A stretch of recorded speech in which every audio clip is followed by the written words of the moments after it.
What it do? Good evening. Good evening. And a good evening to all. What it do? Bullshit what, man? What's bullshit? Why are you already angry? We just got here. We just started. And you're already mad. We'll probably all be mad by the end of this, but you shouldn't be mad already. You just shouldn't.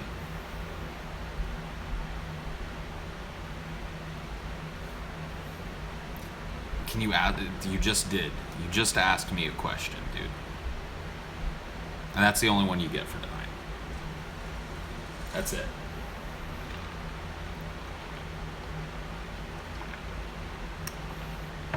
Friday morning, made it through the work week, no reason to be mad. Okay. Well, have fun.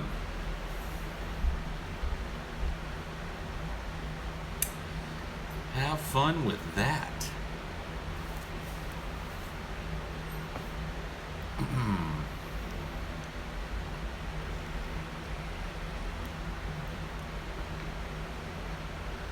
I look like a wise sage. Cool. That's what I'm shooting for. That's what I'm aiming for, is the wise sage look.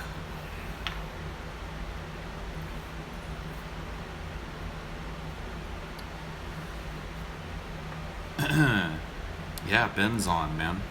Thanks for being the fucking YouTube announcement police. Hey, everybody, Ben's on. Yeah, go watch Ben. Shoo. Vámonos. Get out of here. Shoo, shoo, shoo. What'd it do? What'd it do to you?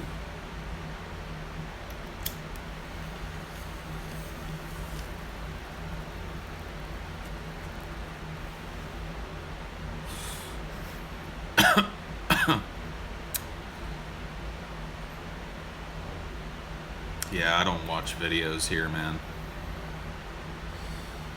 I don't do the video thing here. To be quite frank with you, dude, I don't want to watch any internet videos at all, other than the ones I have to watch on the show.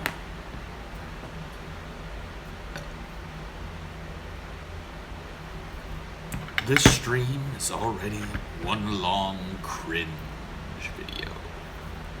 The cringe kids are out in force tonight, dude. Everybody stand aside. It's the cringe kids. Whoa! The cringe kids have arrived. Everybody better be quiet, man. The cringe police are here.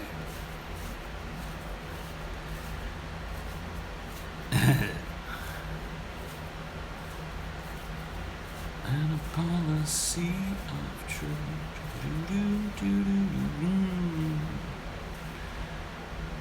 I'm watching Ben, you, and Boogie at the same time. Damn. Triple tasking.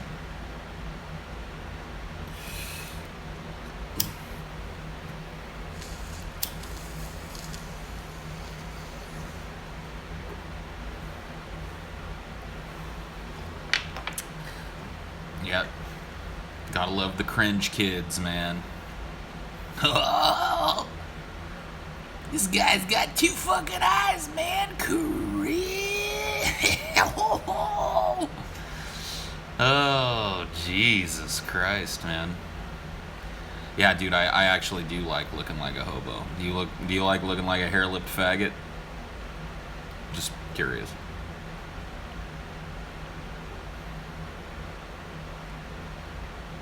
I'll wait. Thank you, that dude. I love you too. I mean, I don't really love you, but, you know, I care about you on a personal level.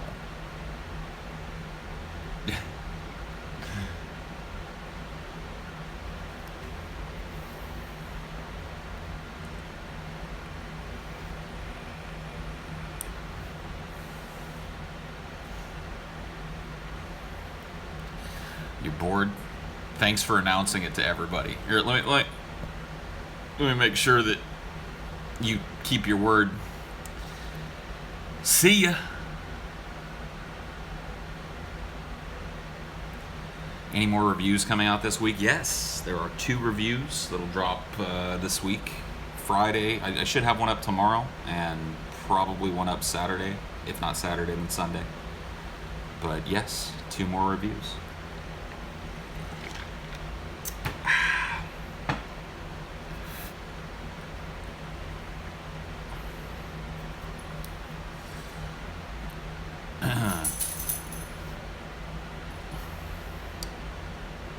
Cinema for Cynics is great, Paul. Thank you. Am I staying positive? Absolutely not. I don't even know how to do that. I'm staying negative. Out of what's in the theaters right now, what would you most recommend seeing? Baby Driver, if you can catch it.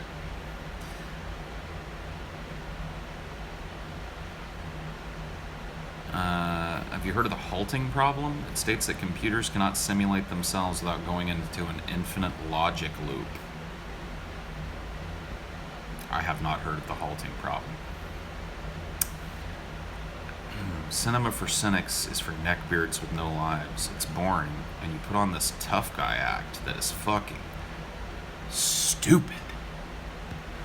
Wow, man. You're an angry little guy. You're an angry little guy. Yeah, dude, the stupid was in caps, dude.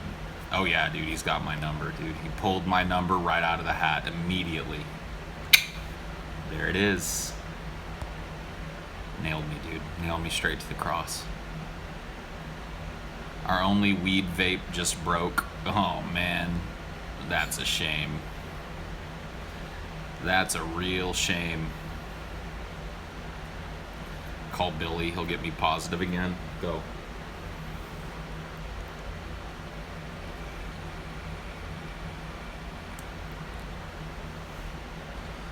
Heard I was talking shit in Ben's stream.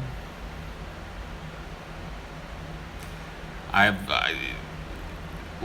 love the fact that I have friends that also stream, and there's this constant drive for people to create drama as if I'm competing with Ben's stream or he's competing with mine, and there's some like epic battle going on and whatnot.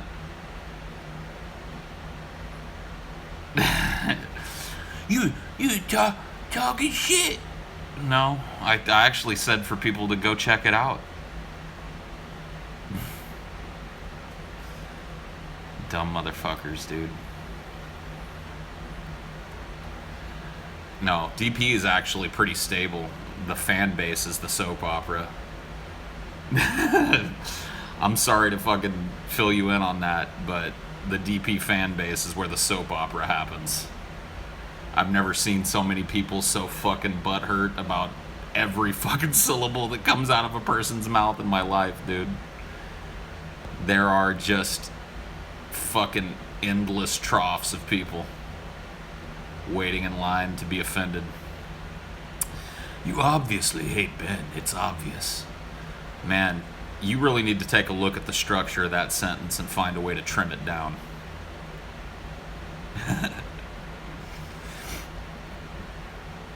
You know what? I'm going to put you on timeout, man. You're going on timeout. You're not worth the block. Would have taken me 1 extra nanosecond to scroll down to the block, but I'm just going to time you out. I'm going to time you out and let you sit there and fume for 20 minutes or 10 minutes or whenever, however long the timeout is, and then when you come back, I'm going to let you post one thing and I'm going to time you out again.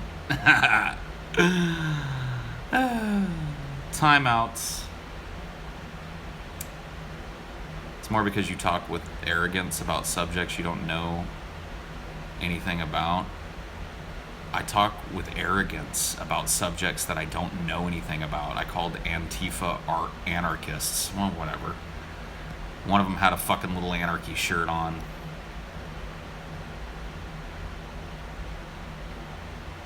I didn't know it was Antifa sitting there. Thought it might have been the black block.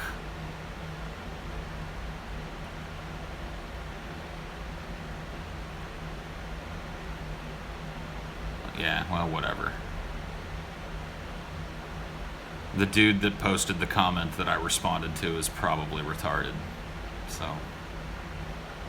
I like Ben Pye better. This guy is negative because he has a small dong. That's true, dude. All my negativity springs forth from my small dong. Did you ever collect things as a child? Like, I used to have a lot of little, like, pewter figurines. Like, different shit. I had, like, little castles and, like, wizards and dragons and shit. I also used to like geodes. So, I used to, some people take geodes and slice them in half and then polish the face of them. Like, polish the face of the slice. I used to have a bunch of geodes like that. Yeah, geodes are really neat.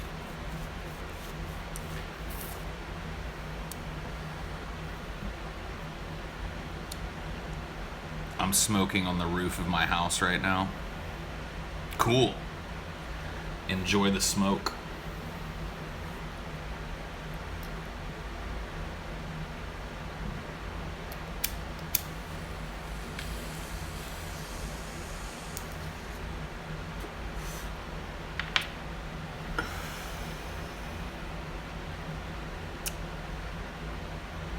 How I feel having the third biggest dick on DP.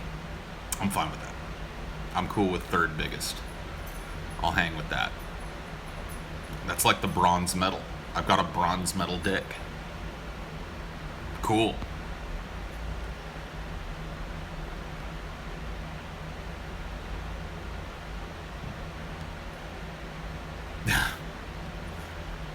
What happened to me today? Do I look like I was in a car accident or something? Nothing happened to me today.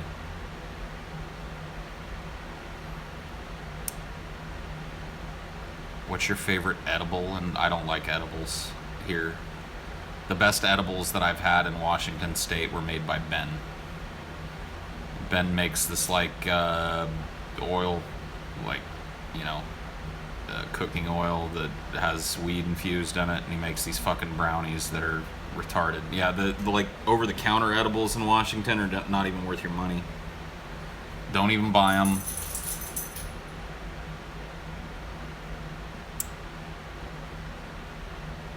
Good sir, what is one thing that you would not ever expect?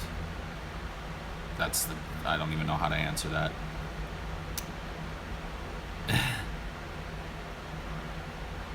Your hair looks like it gets quite messy. It does.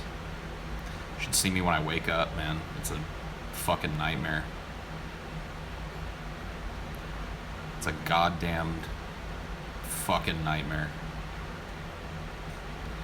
My thoughts on Billy's piss? What?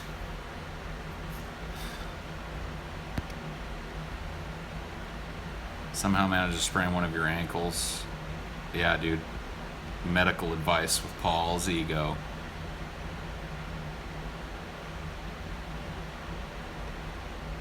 Thoughts on fried chicken pizza?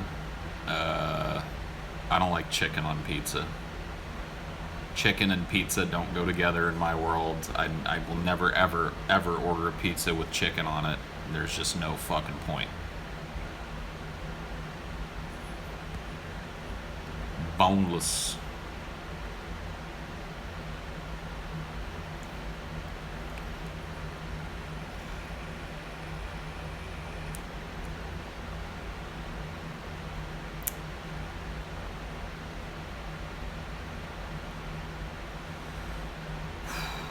Man, it's one of those nights. Somebody like cranked up the fucking Tism dial to 11 tonight. Like, one of those fucking nights. Oh man. chat's going fast, but like slow it down and read something. Chances are it's gonna be nonsensical fucking butt hash, dude. Total butt hash. Just absolutely nonsensical butt hash is gonna be what, like, just what? Just pause it and read one fucking thing. It's gonna be butt hash. I almost guarantee it. I mean, fuck. Yeah, but the internet, like, it seems to go in waves. Like, some nights I'll have a chill stream where there's only, like, you know, one or two retards, and then some nights it's like the retards have taken over, dude.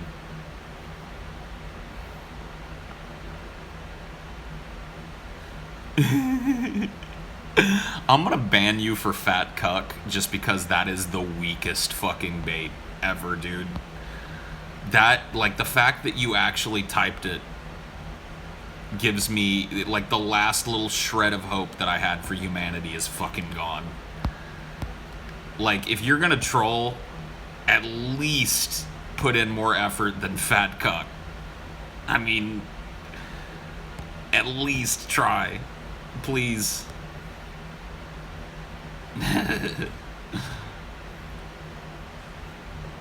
Come on, Paul, let's smoke a bowl. In a second. I'm gonna pack it. Well, actually, I've got one going, so I may as well.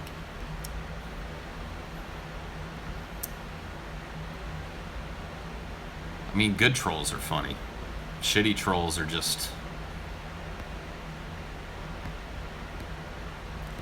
kind of sad.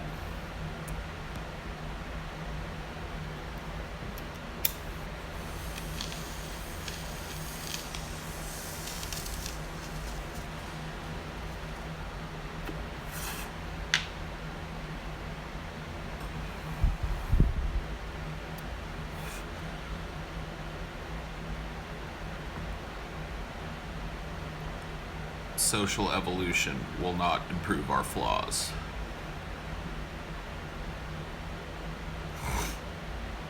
Okay. Whatever you say.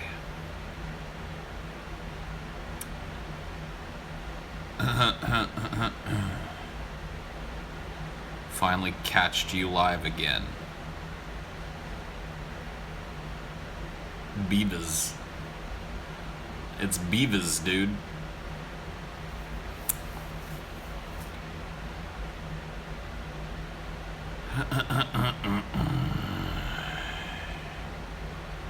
Dude, aren't you the guy from last night who said that you were supposed to be off probation today and you were gonna smoke?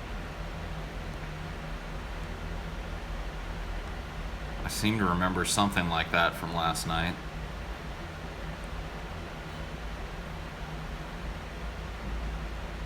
I do cull the retards. I just do it on my own time. I don't like them to expect that it's coming. I like it to just swoop out like fucking God's judgment, you know? Just a lightning streak out of the sky.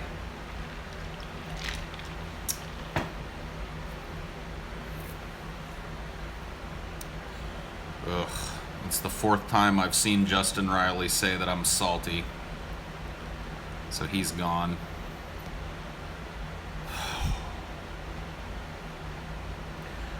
Guess it's just house cleaning night.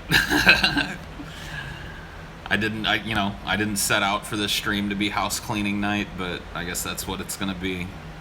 C'est la vie.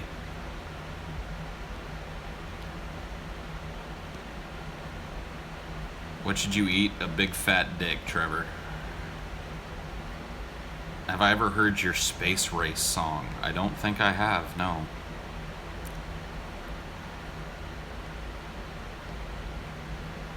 Oh no, dude. Any kind of emotional reaction now is immediately given like a pejorative name and then is applied to anybody who displays that emotion. That's the new way that we conduct ourselves as human beings. If you get angry about something, you're salty. You see. If you get sad about something, you're edgy or emo. If you get passionate about something, you're a tryhard. If you get offended by something, you're butthurt or you're triggered. Anytime you show anything other than straight up Vulcan logic to a camera, you will be accused of being one of those things. It's just the way people want people to be nowadays. Whatever. I can't, dude, I couldn't be that if I tried. So people are gonna keep, labeling every little human emotion, calling it out like it's some kind of fucking horrible thing that people have done. That wasn't always the internet. You're saying, well, that's the internet, like the internet's always been that way, and it hasn't. That's the new internet. That's the social media internet, the Twitter internet.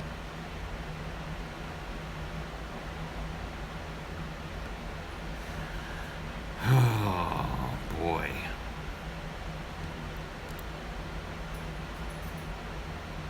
Last time I was here, which was forever ago, I asked you if you had any proud gaming achievements, and you said you'll answer it another time. Proud gaming achievements? Yeah, dude, I'll answer that some other time.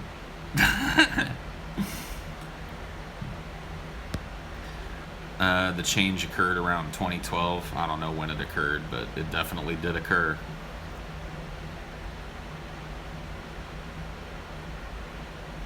Yeah, those were good. Those were good times. The Ultima Online scamming days. Those were good.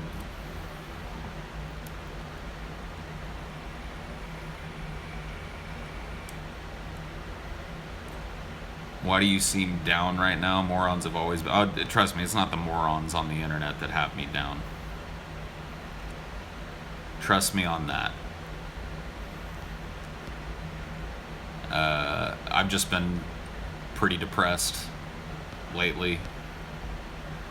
It's a cyclical thing with me, and you just gotta kind of ride it out then. Favorite piece of poetry? Yours is Ozymandias. I like the bathroom stall poetry of "Here I sit a broken-hearted, tried to shit and only farted." That's my favorite poem, man. It's a beautiful piece of poetry.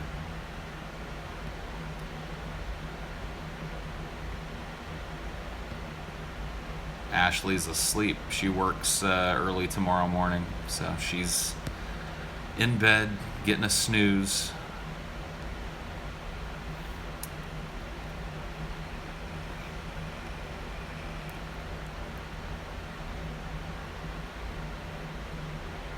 Opinion of the OJ verdict. Do you think he was guilty?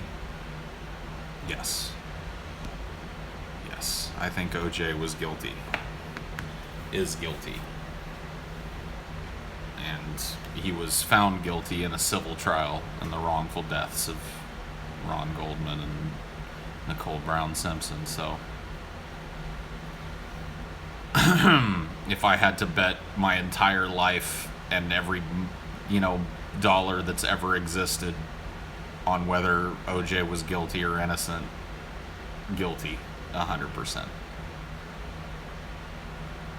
Guilty of what? Like, do I think Trump is guilty? I think Trump is guilty of having a horrible hairstyle and guilty of trying to hide his pastiness under fake tan. I think he's guilty of looking like one of those Matroska dolls while he's golfing. You know what I mean? I think he's guilty of that for sure. Like, I've never seen such a bell-shaped man in my entire life. Fucking Trump has got the biggest swinging set of fucking birthing hips I've ever seen on a man. So I think he's guilty of that, too.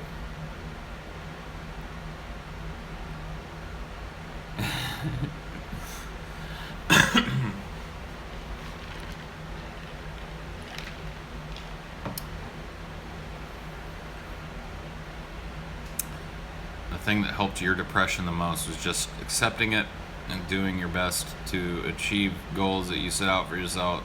as they're a good distraction. That's cool. See, my depression intercedes in my ability to pursue the things that I'm passionate about. So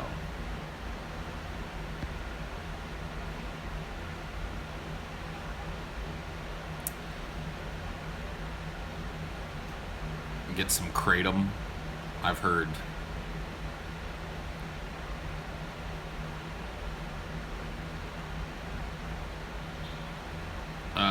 Girth over length, dude. Dropping a lot of acid helped it the most. Yeah, I mean, you know, acid is awesome. Also not exactly something that's easy to come by, so nor would it be something I think I could function doing often enough to have it really. Maybe microdosing LSD or something would help me. I don't know.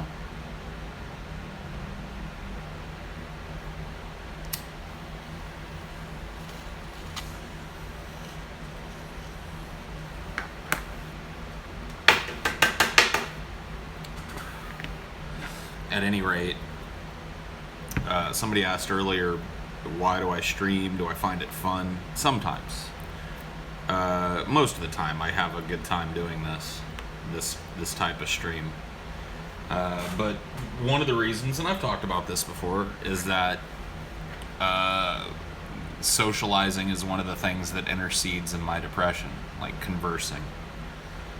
And even if it's just about how many retards I have to kick out of the room, it's better than sitting, you know, when my depression gets really bad, it comes usually with a wave of heavy anxiety as well.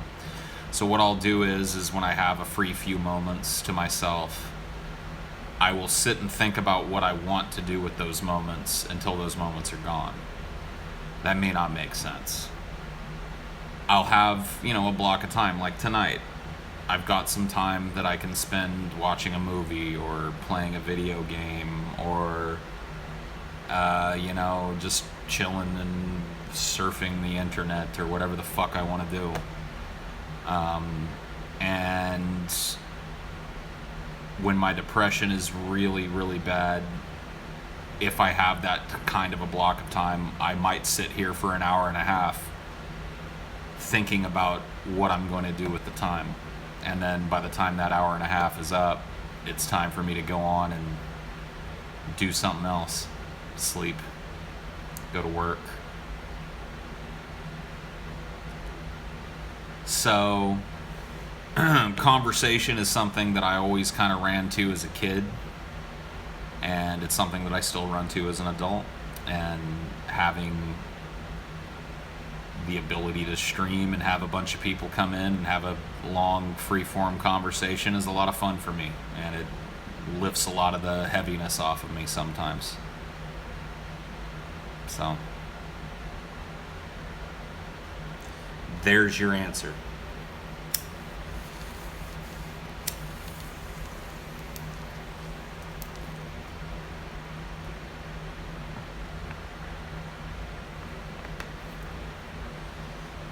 I can't fake positivity. I mean, I guess I could, but I can't bring myself to do it. I hate that shit. I hate that, like, fake it till you make it mentality where it's like, yeah, man, if you just walk around with a big old fucking grin on your face, everything gonna be fine. Just be upbeat. I'm not built that way.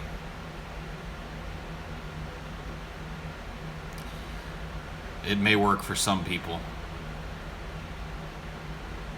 I'd rather just be honest about how I feel, even if it's, you know, compromised by my mental problems.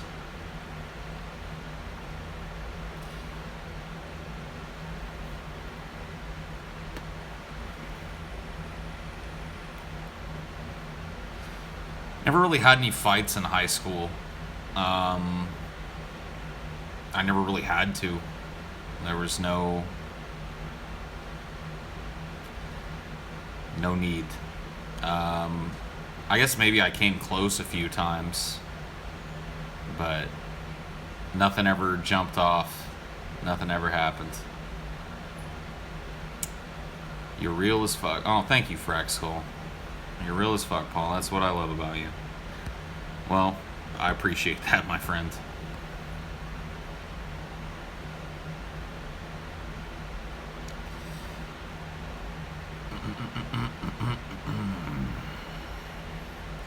If everyone was actually honest about their feelings and didn't put on a fake smile, life would be a lot more fulfilling. I don't know if that's the case. It'd be a lot more interesting. We cut through that fake civility that we do with strangers and shit and just have an actual conversation about things. Be nice, but it don't work that way, folks. I know Brett watches my live streams. I don't have to think. Your streams help immensely with my own depression. It's a nice distraction from how painful reality can be. Yeah, well, that's kind of how I'm using it too, so mutual benefit, I suppose. Just whistle the Andy Griffith tune and the melancholy vanishes. I'll try that. I'll try it, dude. I can't really whistle. I don't want to whistle loud because Ashley's asleep and it's gonna wake her up.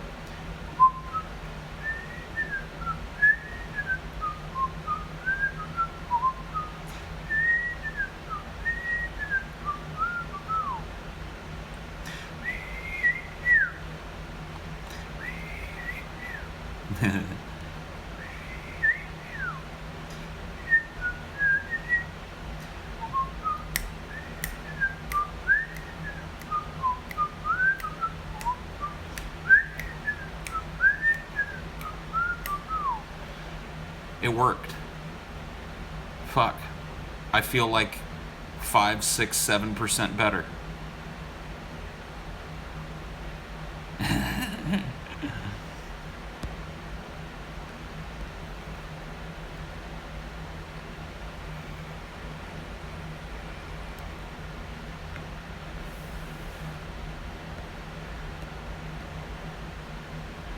That was complete shit. Oh man. Dude, get the fuck out of here, faggot.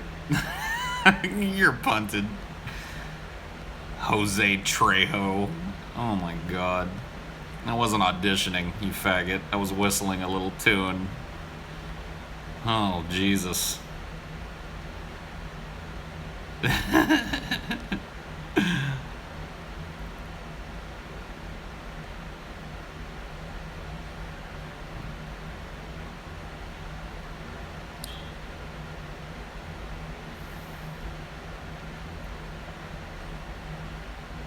When I suck on Brett's big toe for 10K, dude, I bet he's got like bunions and like that fucking toe fungus that makes your nails turn all green and brittle and shit. Dude, I wouldn't put that toe in my mouth for $10 million, dude. Fuck that.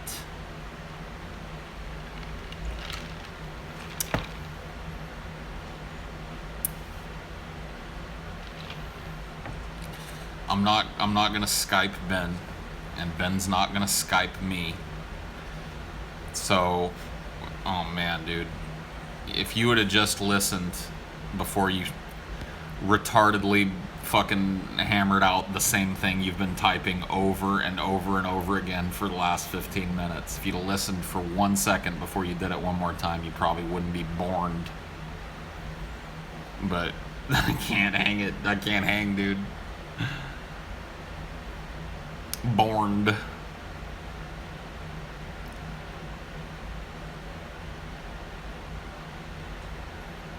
How do you talk about something better than toenails? What? Would I insert hypothetical for insert sum of money? Yes, I totally would. Why does Brett Keane wear sunglasses? Does he think he's Morpheus? Oh god, dude. Blorpheus. If you eat the chili with cheese, you go back to your life as a middling YouTube startup. But if you take the chili with cheese, see how deep the manatee can swim.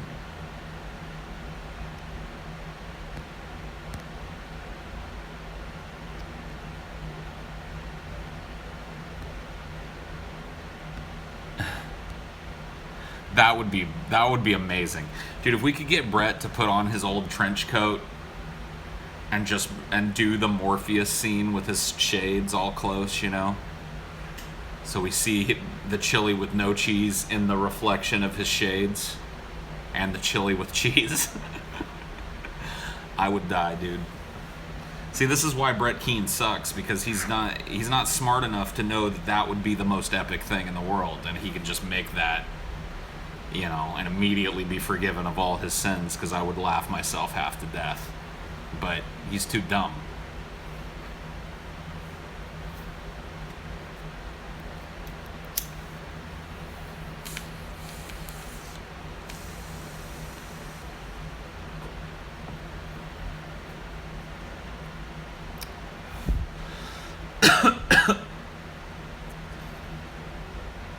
Yeah, dude, I fought in the War of 1988. I was a child soldier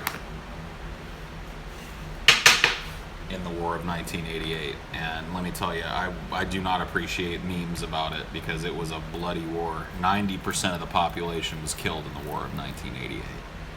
Okay? So, it's not a joking matter.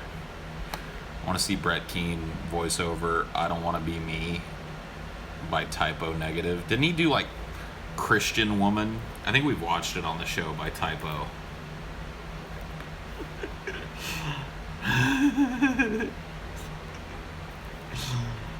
His big old toothless maw.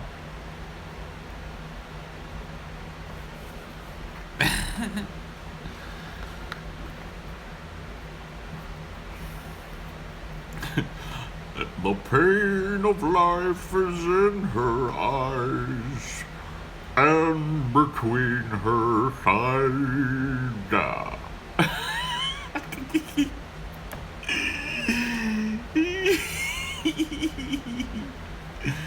What a dork, man. I can't believe he did that and put it up. I can't believe he did that and put it up, man. I can't believe it.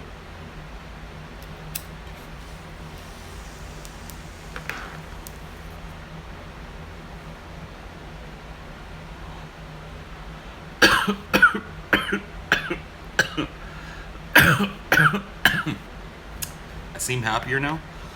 Like I said, I'm like 7, 8, 9% happier than I was before I whistled the Andy Griffith tune.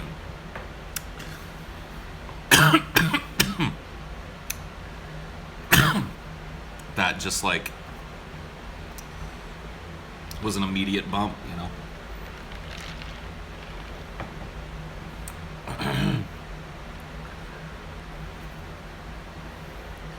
Paul actually carried out the plot to execute 90% of the world's population.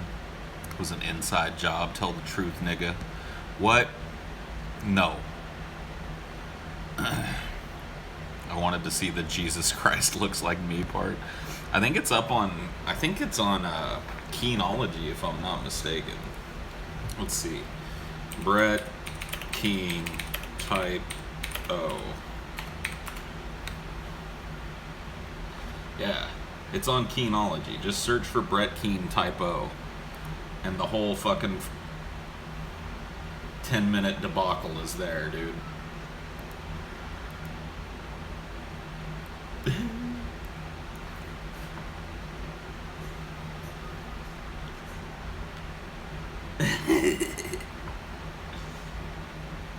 Yeah, Keenology's the best, man. Truly, whoever is running that is a saint among men. Archiving the manatees blathering bullshit and making it easier to sift through because he actually titles them what they are.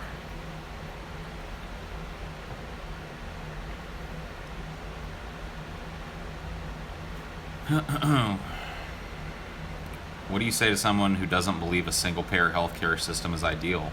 Depends on what that person's argument against it is. I mean, I can't make an argument against an argument I haven't heard. They're saying it's not ideal. My question would be why? And depending on their answer to that question, I would argue my position.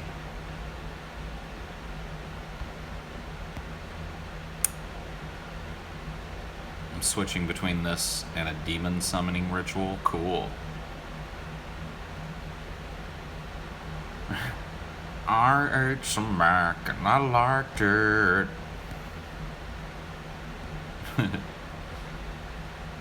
I smacked my wife and she liked it.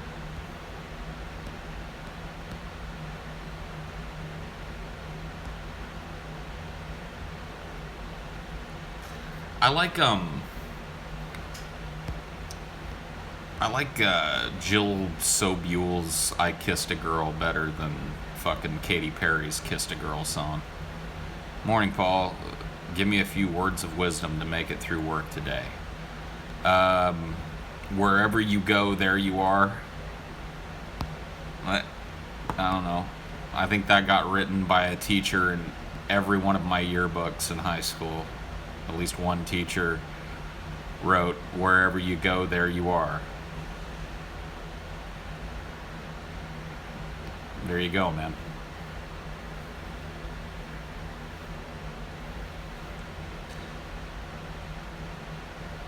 I guess it's true. What does it even mean? You got me.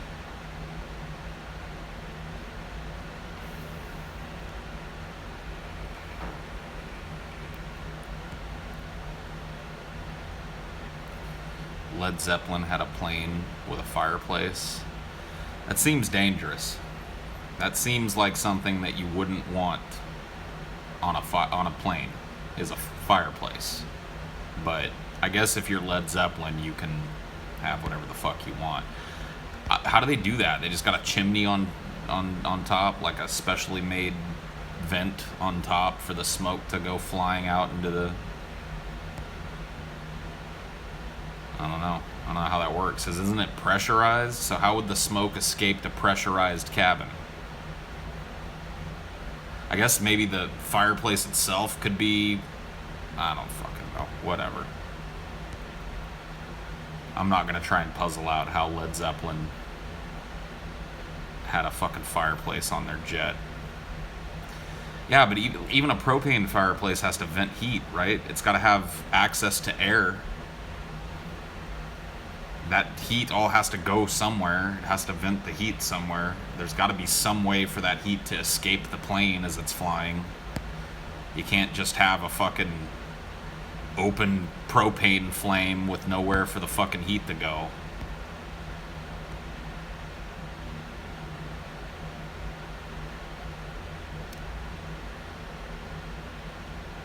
They swallowed the heat. Oh, that clears it up.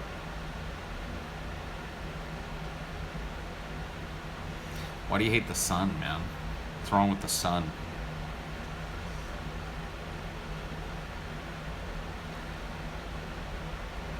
Why did Brett remove games you love? I don't know, man.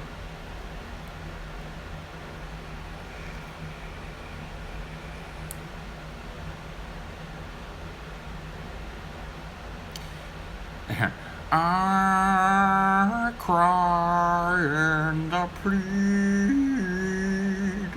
All this pain never shows himself. He's invisible.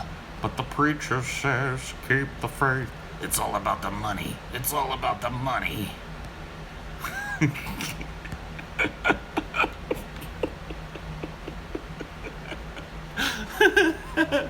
I fucking love Brett, dude. What a song.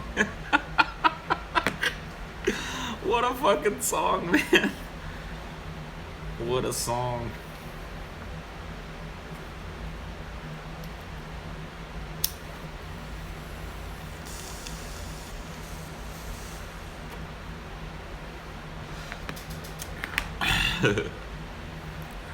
Babies dead in dumpsters, mothers on crack, men beating women, sisters with HIV. The church has passed the bowl for money.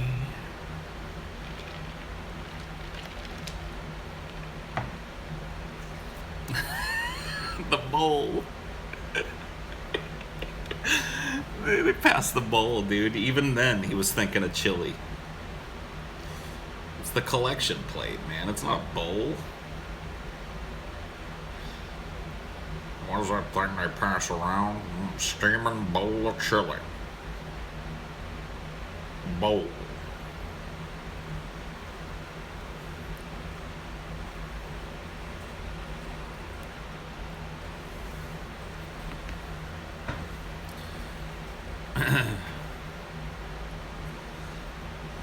Bring on the nukes. Bring on the nukes. Bring on the nukes.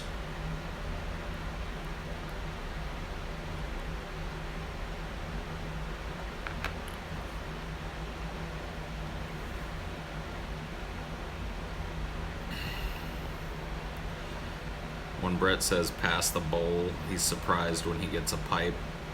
Yeah, maybe. The church has passed the bowl for money. Brett is a dynamo of creative force. You know it. Okay.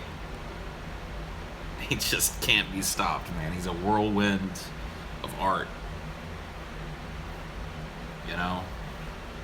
Just unpredictable, dangerous, and just creating everywhere he goes, man. Just flinging art at every fucking surface as he passes by it. That's Brett Keene's life, man, in a nutshell.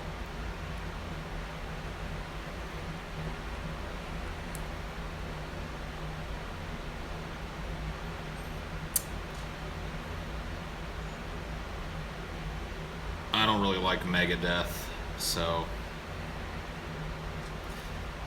I'm gonna have to just do without my favorite Megadeth song.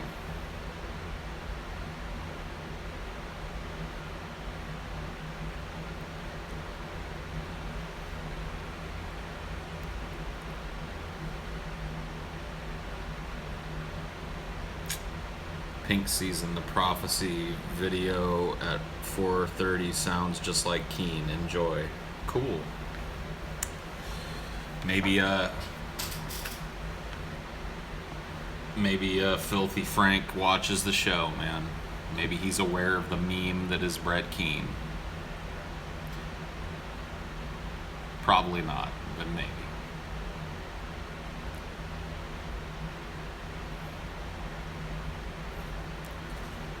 Brett used to have the personality of a real person who could actually entertain a viewer, like the video of him sneaking into a church. I don't understand what happened. I mean, it's just laziness. Like, Brett wasn't always great with his skits and shit, but at least they were something. You know what I mean? Like, now what you get is Brett with a horrible filter over him in a tiny little corner in the bottom left of his fucking video with some fucking incoherent religious article and him just rambling. Like, just one of those things. Dude, I'm talking shit about Brett, and MK and Justice thought that was a good time to ask Paul, why do you suck? Without any punctuation, just like Brett. Brett doesn't punctuate.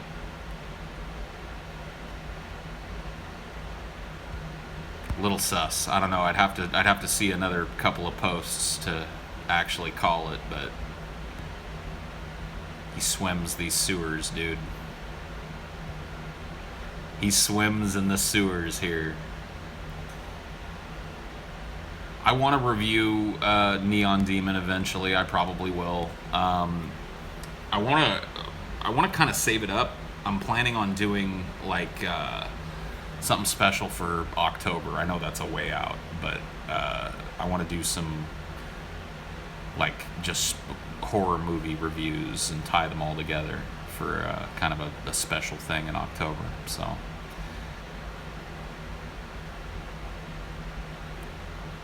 I mean, I review a lot of horror anyway because that's what I watch. I mean, it's not all I watch, but it is my favorite genre. So, baby's dead in dumpsters. Subreddit is wondering if Brett hates you or TJ more. Thoughts? I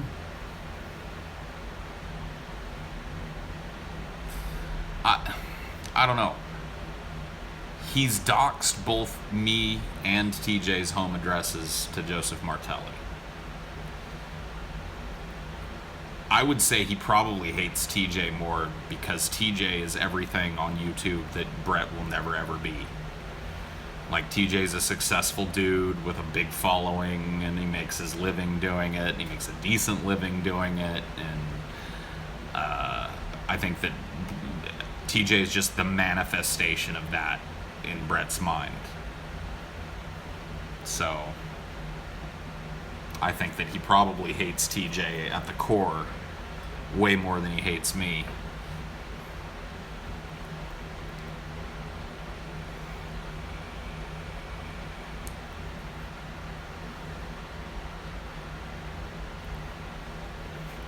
Do you ever end up seeing Nocturnal Animals? If you haven't, you dig it. Yeah, dude. I remember you telling me about that in New Mexico. I just have not seen it yet, but I will check it out. I will definitely check it out. Anyone see Martelli freaking out on Instagram? No. I don't really follow Martelli doing anything. TJ started around the same time to Keen. TJ is what he thinks he should have been. Are you a poet, dude? TJ started around the same time to Keen. TJ is what he thinks he should have been. Oh, ho, ho, ho, ho, ho. Hey, Paul. Do you think... what do you think is going to happen first? The Norks nuking Japan, the U.S. or India, Pakistan nuking each other. Okay, the North Koreans nuking Japan or the U.S., or India and Pakistan nuking each other. Also, how do you feel about Friday the 13th movies? Smoking with you from New Jersey. Thanks for the $10, man. I think it's way more likely that something like that happens between Pakistan and India. I think... I don't know that it's altogether too likely that either of those things will happen, to be honest with you. But if I had to pick one that I think is more likely, I'd say it's probably a little more likely that it breaks out there than in North Korea. But that's just a guess. I mean, I think most countries at this point understand the idea of mutually assured destruction. A place like North Korea knows that if they launched a nuclear weapon at us or one of our allies, that the entirety of North Korea would be turned into a fucking nuclear parking lot. If not that, then carpet bombed into non-existence. I mean, they know the score. There's a lot to be said for the power that the United States and, by extension, its allies hold when it comes to not only nuclear armament, but just the ability to rapidly respond and do very, very nasty things to these lesser developed countries. So that's why we're seeing more terrorism, because, military hegemony has been in place for a long time now, and these other smaller states really have no way of fighting us directly.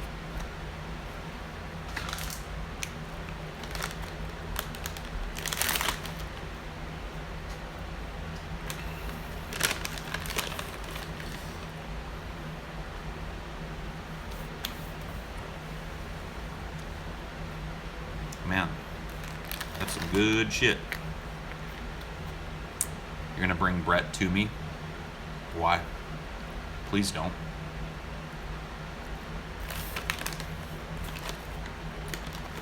Leave him where he's at.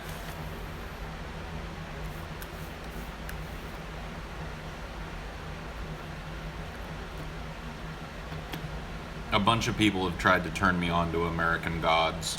I may watch it at some point, but it's really hard for me to get into a TV series. I'm not a TV guy. I tend to lose interest a couple of seasons in with most shows. I got about a full season into Westworld, lost interest. So when you do that a bunch of times, you're a little gun shy to waste the time of trying to get into another fucking show. I just don't think that the TV show thing is for me, and that's fine.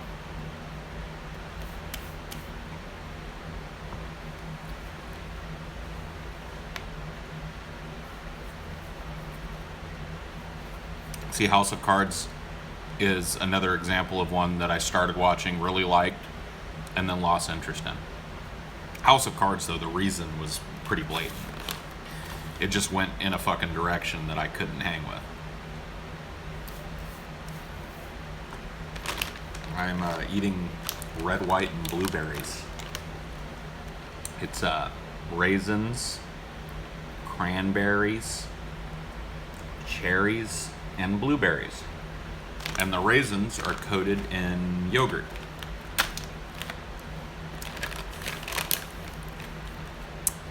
All my favorite berries, except for raspberries. I don't think they can dry out a raspberry.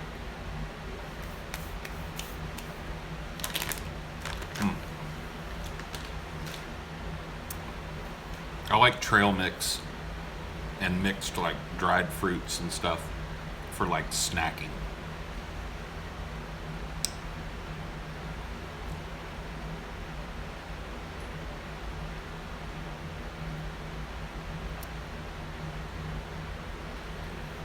Oh, dude, black raspberries are just amazing.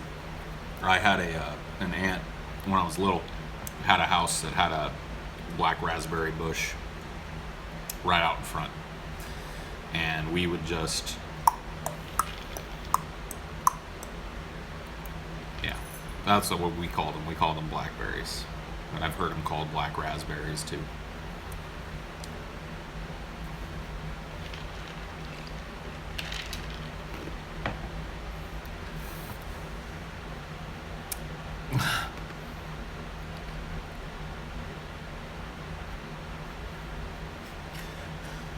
Yes, you can. Happy birthday. I hope that, this next trip around the sun is better than the last. Unless, you're happy with where things are at. I hope it's just the same. Fuck yeah, blackberry vines will fuck you up, though. Yeah, you gotta be careful. She used to make a blackberry cobbler. Cobbler, I'm telling you, dude. I don't mean to go off on a food tangent, but I'm a fat fuck. Cobbler is the best shit in the fucking world. I shit you not. There are few things in the world better than raspberry cobbler with like a scoop of vanilla ice cream. Warm raspberry cobbler with a scoop of vanilla ice cream is pretty much the top 10 fucking, like, it's in my top 10 of all time. Cobblers are like, dude, the South knows how to do it. And I love berry cobblers, man. Like, the best. Blueberry cobbler, I've had blackberry cobbler, raspberry cobbler. I even like peach cobbler. I don't even like peaches. Cobbler. Pecan pie. What's shoe fly pie? I never heard of that one. I like pecan pie, though.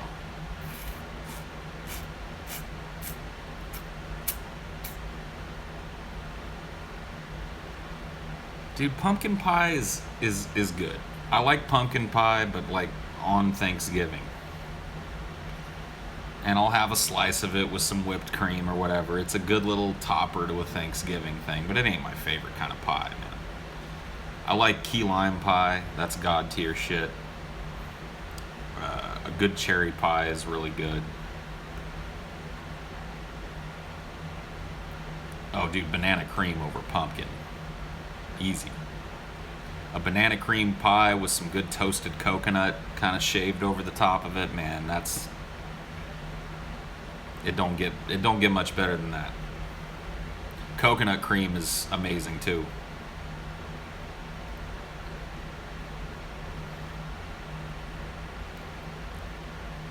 I've had macadamia pie, yeah. Cheesecake is dank too. You're right. Dude, a good thick New York cheesecake. Dornberry pie, yeah. It's a little bitter, but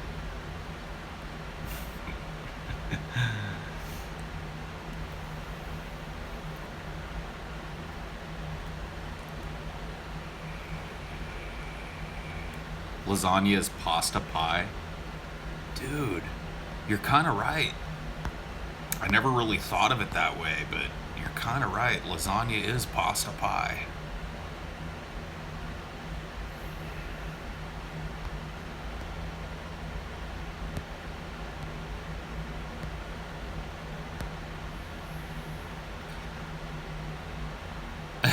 Dornberry pie is nice because it won't complain when you beat it.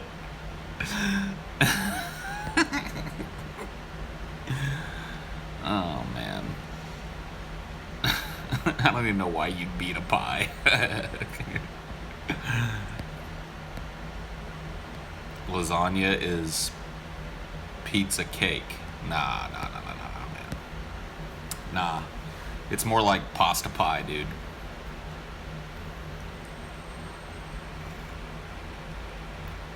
Cow pie. That's such a gross, like, term. A cow pie, dude. Like, why would you want to associate, like, a big pile of cow flop with pie? Like, whose idea was that?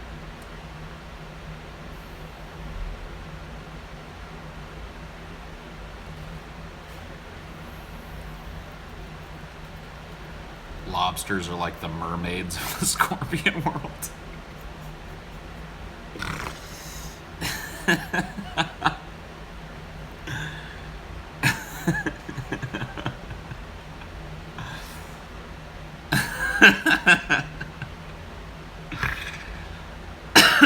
Yeah.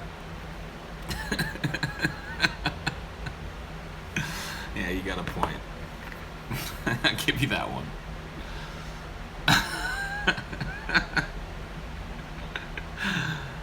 Oh, man. My favorite pie is your mom's pussy pie, man. Why you gotta go there, man? Why you gotta take it there?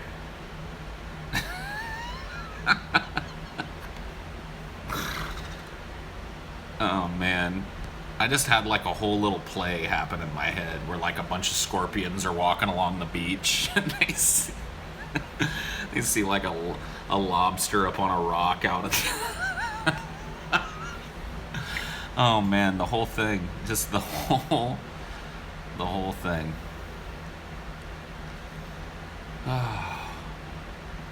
It's like a Walnut jail moment.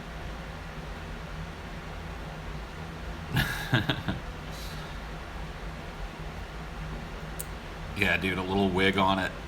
Yeah, a little wig. See, at least somebody's on the same page as me. little blonde wig on the lobster.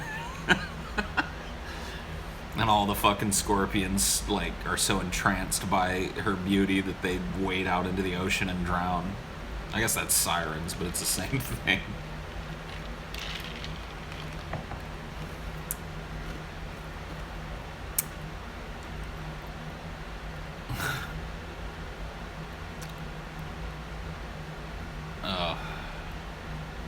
Yeah, it's got to have a green tail, you know, green lobster tail.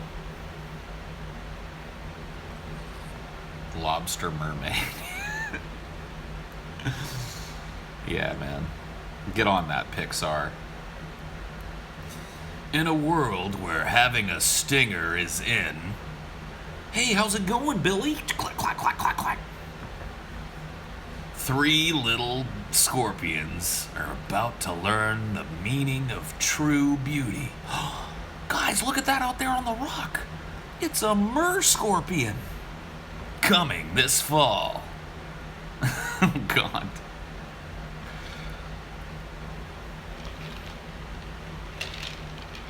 Yeah.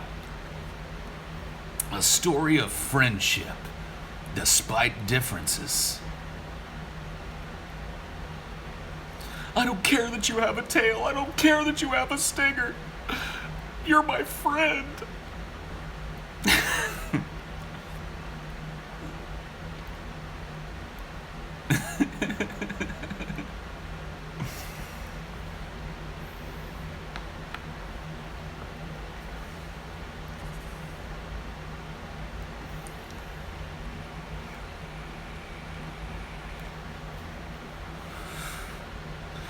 But yeah, dude. There's got to be some bearded clams for the parent joke, you know. Like at some point, the fucking lobster helps one of her scorpion friends trap itself in an air bubble so she can take it down under the sea, you know. And there's got to be like some bearded clams going sha la la la la la my oh my, you know, whatever.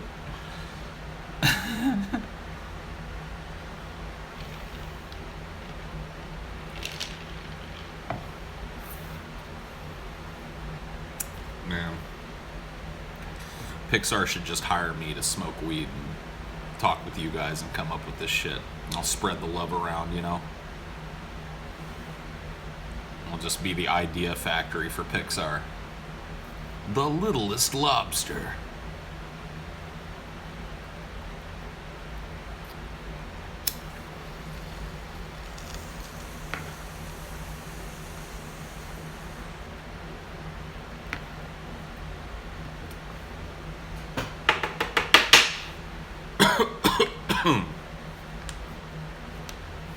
Who would be the voice of the lobster? Nathan Lane.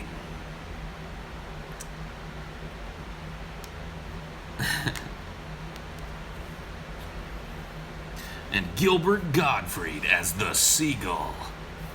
Oh my God! That's the biggest lobster I ever saw! Featuring, yeah, dude, Elijah Wood as the starfish.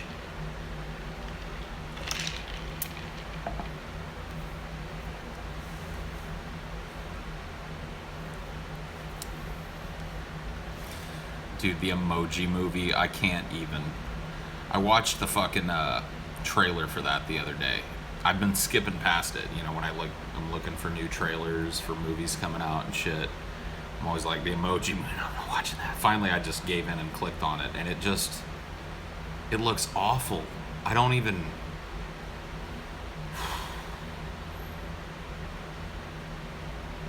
It's just stupid. Not everything has to be anthropomorphized, guys. Emojis are not cool enough as a concept to have me want to see them come to life and interact with one another. Please.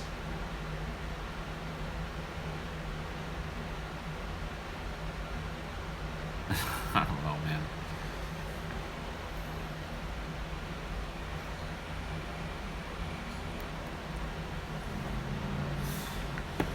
Alright.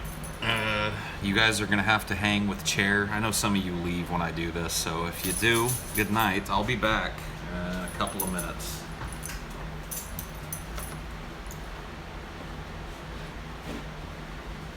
Bye.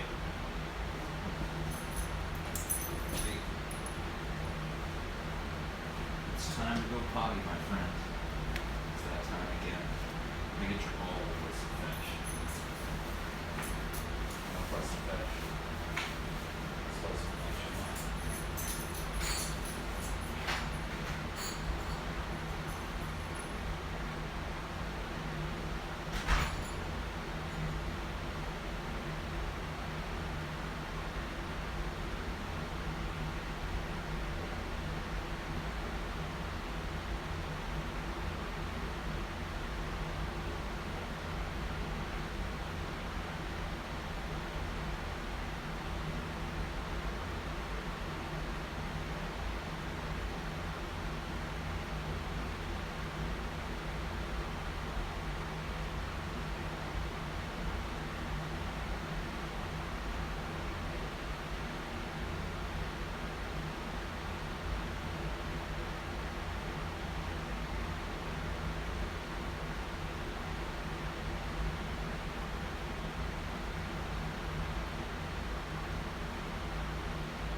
patrol is over.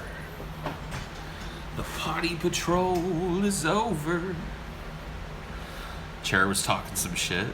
Oh. Well, I do put my ass right in his face every day. What? Your bag floated? What?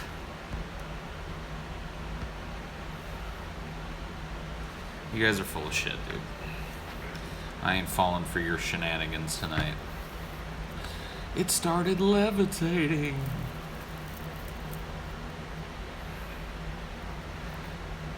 It started levitating. Dude, Dinor just took... Like, usually he's a pretty small guy, so he takes a pretty small poop. Dude, Dinor just unloaded, like... I don't know. It was a man-sized shit. I don't understand.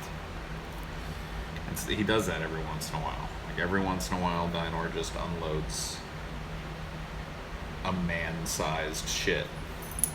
Isn't that right? He just took a man-sized one. Man-sized. It's like... Rrr.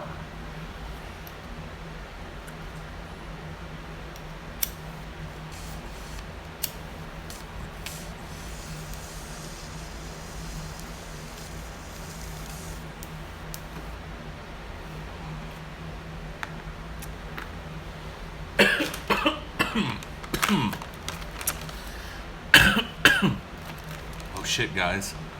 Ooh. Oh no. Look, no hands. It's floating.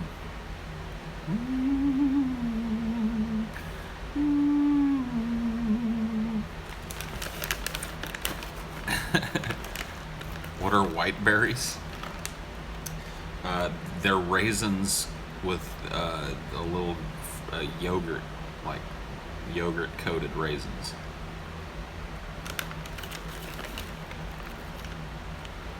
I was not holding it with my other hand, you fucking asshole.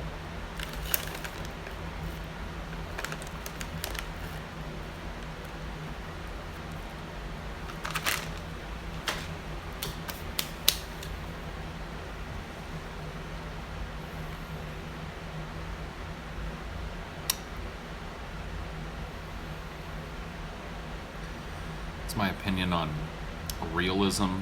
And are you talking about solipsism? I'd have to put myself in the realist column. I knew a solipsist once. I think I talked about him here on the stream before. A genuine solipsist believed that he was the only thing in the world that was real, and that everything in the world was created for him and existed for him. I can't say that he won me over to his way of thinking, but it was an interesting series of conversations anyway. Is this balls deep? No.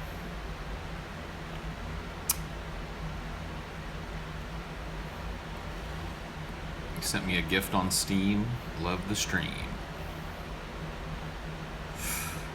Fuck, man. I lost your name.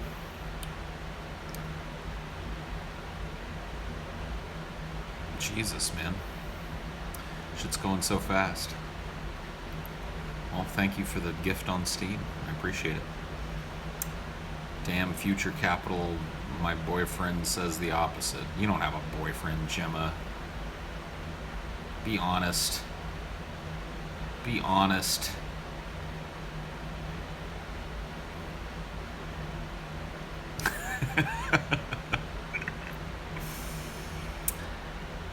Oh, man. I hate Peaches. Jesus, man. I hate Del Taco James. That sounds like the name of like a low-level weed dealer or something. Like, you know, new guy in town, but you think he's cool. It's like, man, what's the weed hookup around here? Oh, the easiest place is to go down and see Del Taco James. He chills in a 1981 Toyota Corolla, underneath the far lamppost in the Del Taco parking lot, pretty much 24/7. I mean, I've never gone there and not seen Del Taco James there.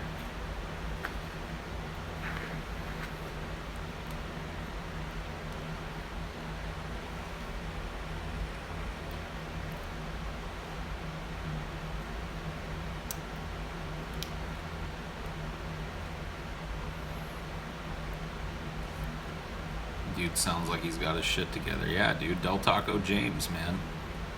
He's always got, you know, some decent weed, and he's always there at the Del Taco.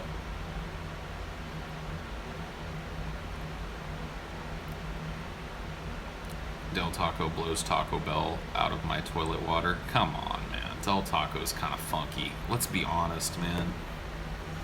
Can we be real for a second? Del Taco is kind of funky. So is, and I don't know if you guys have this, but in California there's this thing called Carl's Jr. Green Burrito, which is like a little restaurant inside of a restaurant inside of Carl's Jr.'s, also known as Hardee's. And it's like they put it on their sign. They're like, it's Carl's Jr. Green Burrito. And it's like a whole different fucking menu. And it's filled with inedible fucking shit. There's nothing on that menu that's worth buying.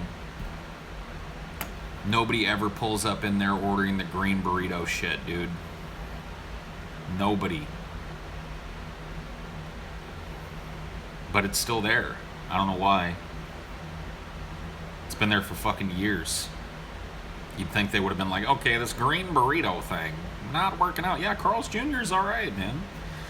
I like, you know, I don't like their big ass fucking sloppy, you know, they went through this whole like, you remember, like, I think back in the 90s it was like, if it doesn't get all over the place, it doesn't belong in your face. And I'm like, no, fuck you. I don't want a big old slop burger, man. I mean, yeah, a little bit of slop is okay, but they went overboard with some of that shit, man. Some of them, what were they called? The $6 burger or whatever the fuck it was. I'd get that shit and I'd take it home and it was wet as fuck.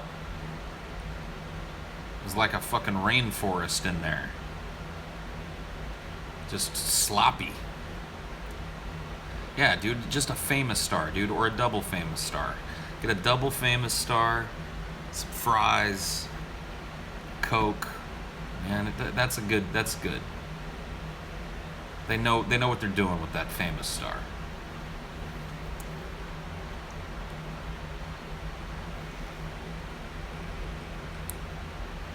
The Western bacon, though, is kind of home base, too.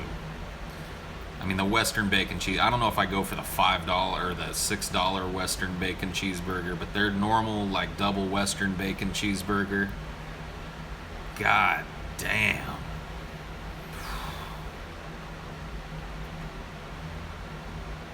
That's pretty good fast food, y'all. That's pretty good fast food.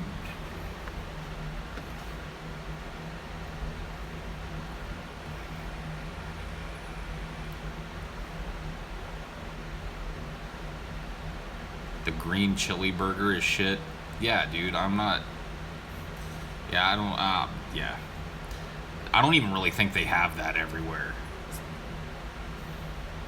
How often do I stream? As often as I want. Like, when I have some free time and I feel like doing it, I do it. The McLean burger? I kinda do. Yeah, they were trying to like make like a lower fat alternative and shit with more salad on it and shit. The McLean.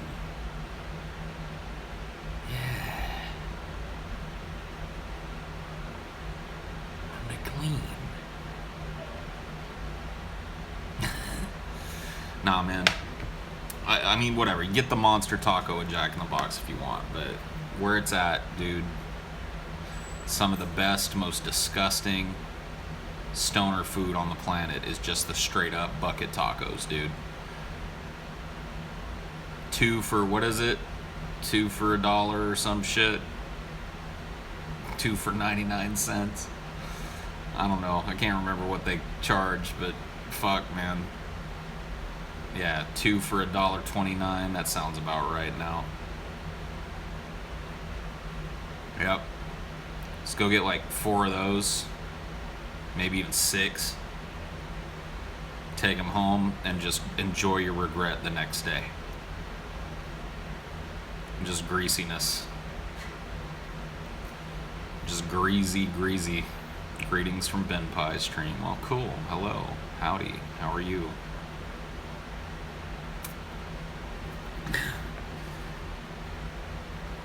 Yeah, this is a greasy audience. You guys are pretty greasy. That's okay, though. Being greasy sometimes works out. Sometimes greasy people slip right through, you see?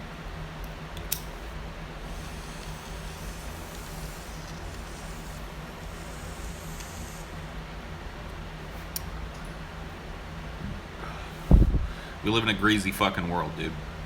Sometimes you gotta be a little greasy, too. Tater tots, man.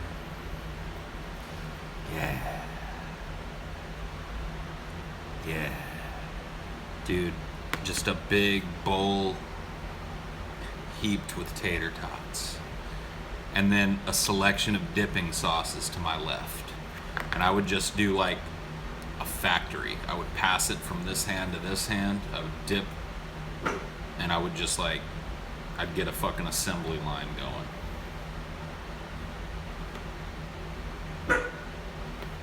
Dinor. Buddy. Please don't bark. Please don't bark. I don't want to hear your little snout no more. I don't want to hear it. I don't need to be alerted. I don't. Unless was my bag floating again? Was the ghost floating my bag?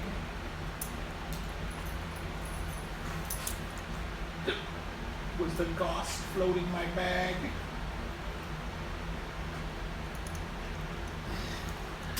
Let me go get you some.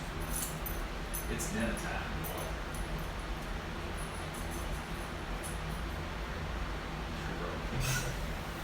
I want your rope.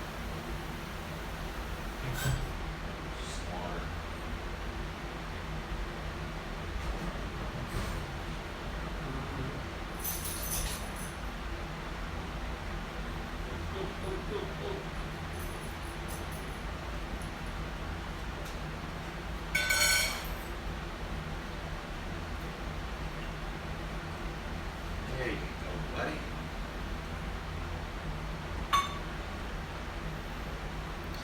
There you go, buddy. There you go, buddy. Holy shit, it's 12. You're just feeding him? Dinor eats twice a day. We split his meal up into 2 because when he was little, he had a tendency to wolf his food down and puke it up. And so ever since he was a little pup, he's gotten fed twice a day. Dinor also kind of exists on our schedule, so this is not all that late for me. So this is around the time Dinor gets his second bowl of food. Get a stream for Dinor? Yeah, dude. Maybe eventually I'll have like a little Dinor cam. Do I think my IQ is above average? No. I think my IQ is probably around whatever the average is. Do you eat 2 times a day? Probably, yeah. I'd say about twice a day. Cheesy tater tots.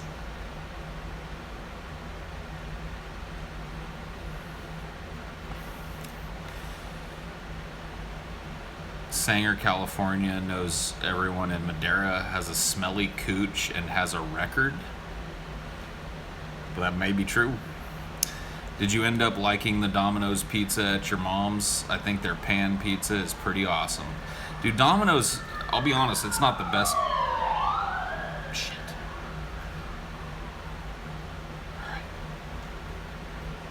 They always looking. So yeah, they've stepped up their game, dude. Domino's stepped up their game for sure.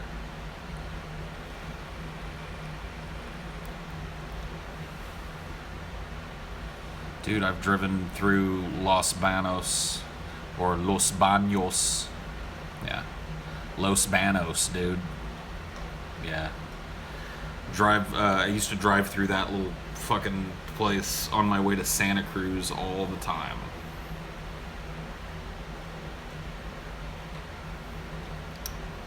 Domino's is disgusting in the Midwest. I mean, look, it's not the best pizza, but it used to be absolutely the bottom of the fucking barrel. And now they've moved up a couple of tiers, man. It's all right. What breed of dog? Dinor is like, I don't know, he's some kind of crazy mutt. He's got some Shih Tzu, probably some Chihuahua of some kind, miniature poodle, and Bichon, I think, or something. He's got like 8 different kinds of cute mixed in.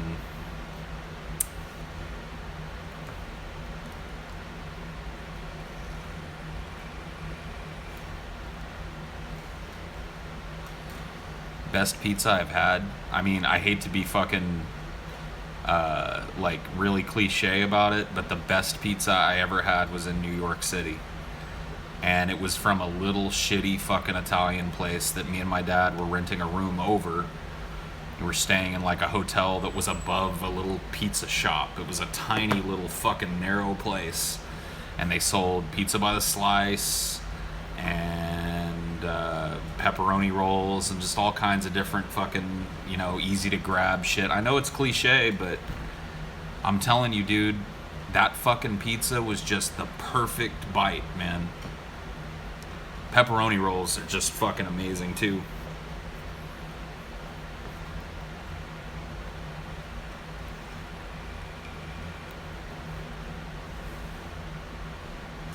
Yeah, dude.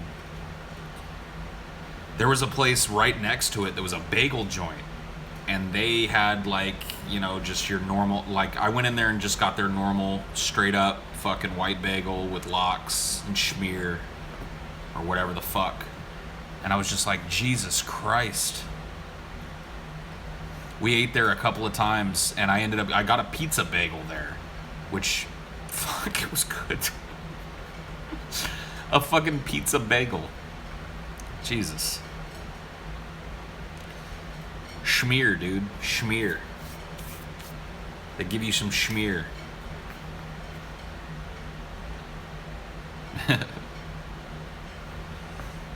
Some schmutz to put on your bagel.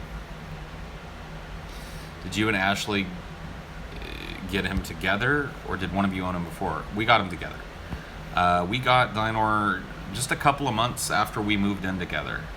She had never had a dog, and I was really, really missing the dogs that I had to leave behind when I left my marriage. And, both of us were like, let's get a little pup. So we went and got a little pup.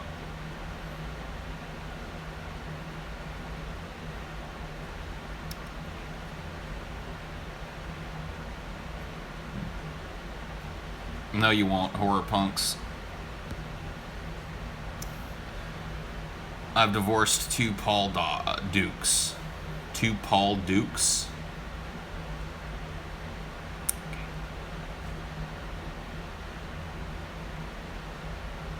Can't wait till it dies and I see you cry. What dies?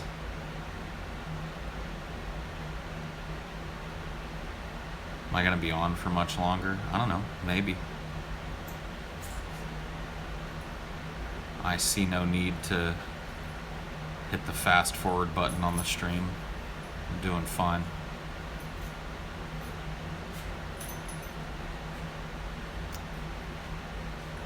Do a 48-hour stream? No. No. Got out of a 7-year relationship and it felt like a divorce. It probably didn't. I don't mean to be contrary, but it probably didn't. I mean, I'm not saying that it's not hard, but divorce is a whole different thing.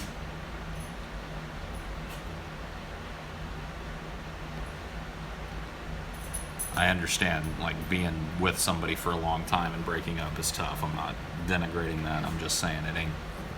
I've done both of those things, and it's not the same.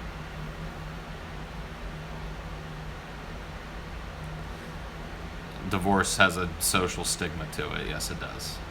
Absolutely. It also tends to kind of wedge itself between families, too, which is just one of those fucking things.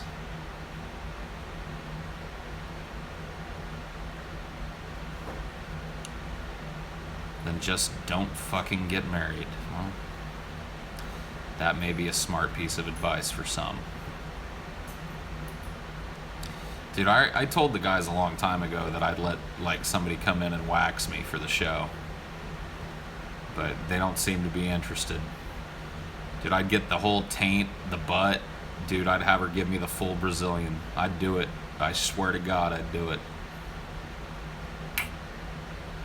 But nobody's taking me up. None of the other guys seem interested in the segment, so whatever.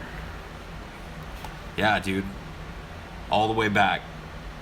Give me that Brazilian bikini wax, man. I don't relish it, but it would be funny.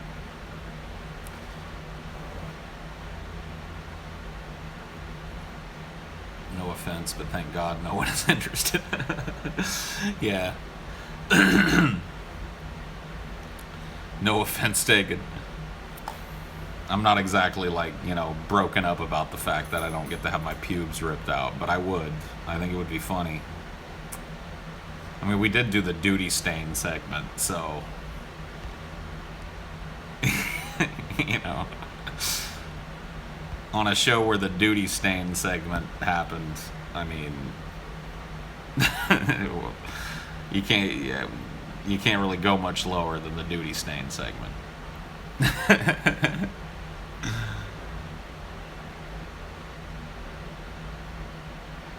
Or that show where people paid for all of you to take your shirts off when there was a hot porn star on the show. Yeah, that was a shame. Dude, yeah. I'll do a Gilroy meetup. We'll all just, like, reek of garlic. How high were you guys during the duty stain segment? I mean, about as high as we are on a general show, I guess. Which is pretty high, but not, I don't know. I could still carry on a conversation with an adult if I had to, you know. The duty stain segment? You don't remember the duty stain segment, dude? Come on, man.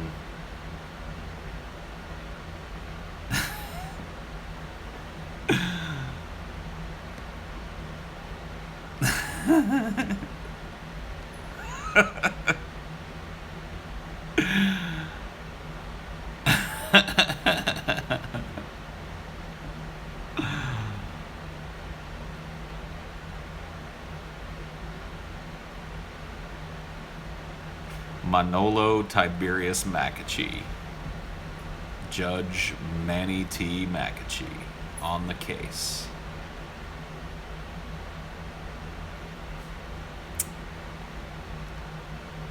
TJ really needs to learn to wipe. Well, whatever, man. Dude, it's his butthole. The only time I've ever been concerned with what's going on TJ's butthole was the duty stain segment. And that only happened one time. And I don't think it'll ever happen again. Unfortunately, I do remember the segment in question, yeah. The duty stain segment, man.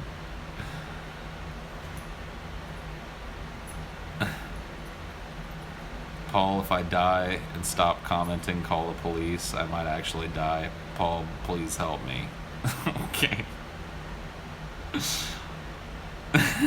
Yeah, if you stop commenting, I'll tell him that the moon guy from the Moon Man meme is dying. Having a heart attack. 911, what's your emergency? Yeah, the Moon Man meme guy's having a heart attack. Oh, man.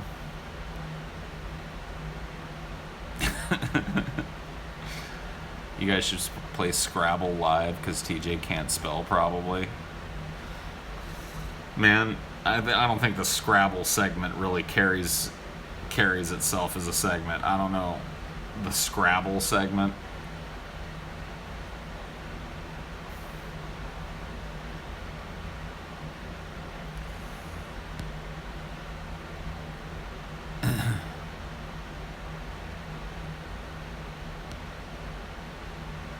Dude, I wouldn't fuck Manny T. I wouldn't fuck your girlfriend like remotely with like a drone with a vibrator strapped to it.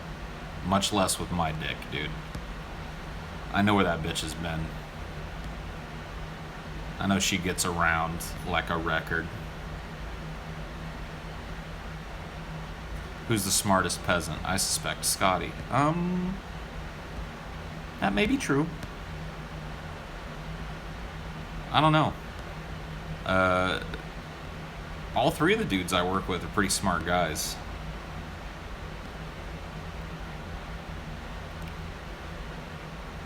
She's offended. Oh.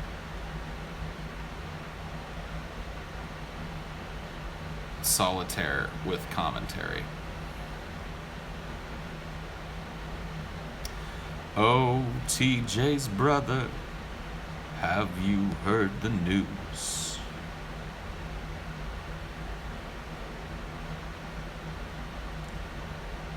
A live IQ test would be neat, although I know they're inaccurate. Yeah, like, if you wanted to get an actual idea of our IQs, we'd have to sit down and do the actual IQ test, which is, like, multiple parts, and it's overseen by somebody who's trained to give it. And that, I don't know. I mean, we could all take one, I guess. Maybe it'd be interesting to see who the smartest peasant is, but...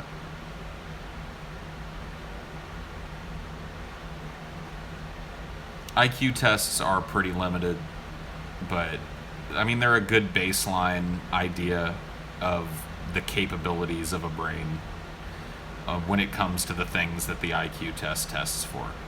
But, you know, IQ is not everything.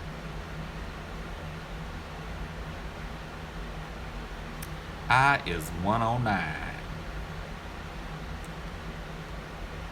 Yeah, I've never taken the full, like, 5-part IQ test or whatever, so I have no idea what my IQ is. I've never really cared to know. I've always assumed that I was somewhere in the middle of the pack in intelligence, and that's probably the case. Hey, Paulie Paul, let's have a ball. Okay. Why is there no delay in my chat? I love it. Because I don't set my chat to have a delay. I mean, it's very minimal, whatever YouTube's little delay. Plus, I use my phone. So, I think the chat, I think there's actually a less of a delay with YouTube's mobile streaming app thing than there is with their direct streams. Would you care if you had what is considered a genius IQ? No. I know that I don't. And if I did, I don't think I'd care all that much. If I had a genius level IQ, I'd probably be smart enough to know that IQ is not everything. Oh, TJ's brother. I don't want to buy a pinball machine, Del Taco James. Especially not from somebody as shady as Del Taco James, the guy that sits in the 1981 fucking Toyota Corolla in the Del Taco parking lot, sundown to sunset. Wait a minute, sundown to sunset?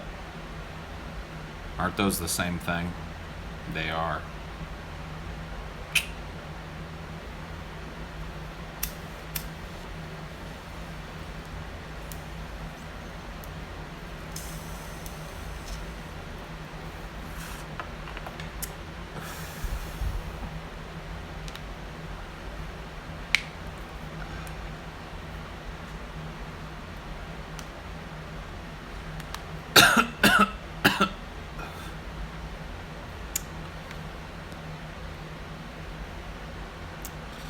Paul, do a yiff.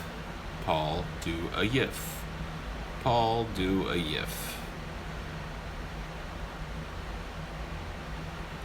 Dude, Manny, I thought you'd be a better troll, because you've got Jake, I think, or is that Hugo? You've got one of the guys up there, and I thought, you know, maybe this guy will be a decent troll. But you're bad, man. You're the dude that now is like, you went from Paul, would you fuck my girlfriend, to do a yiff. Like, it's the low energy trolling.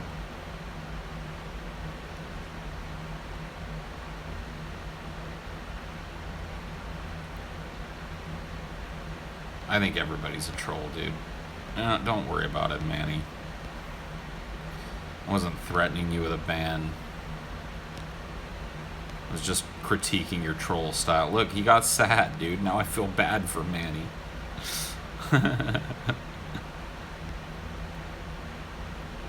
You know, I just can't hang with the low energy shit, man. I don't think I could handle your average dick in my ass. Phew. What up, Sam? Re. I gotta go back over to the DP Discord. I've been gone for way too long. I've been gone for way too long. Gotta check in with people over there.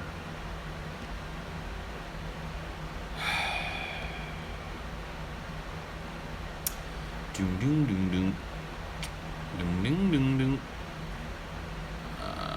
I need help sending Luis a dildo.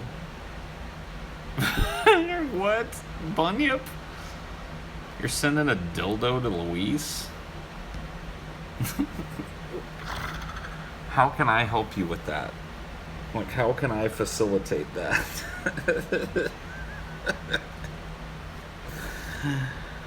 Oh, man.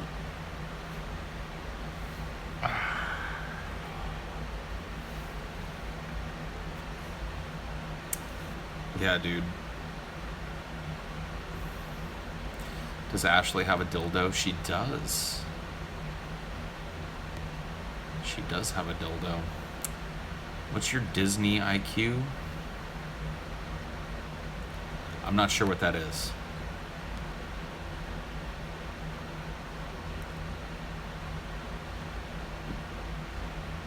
I do not have an Amazon wish list. No, I don't.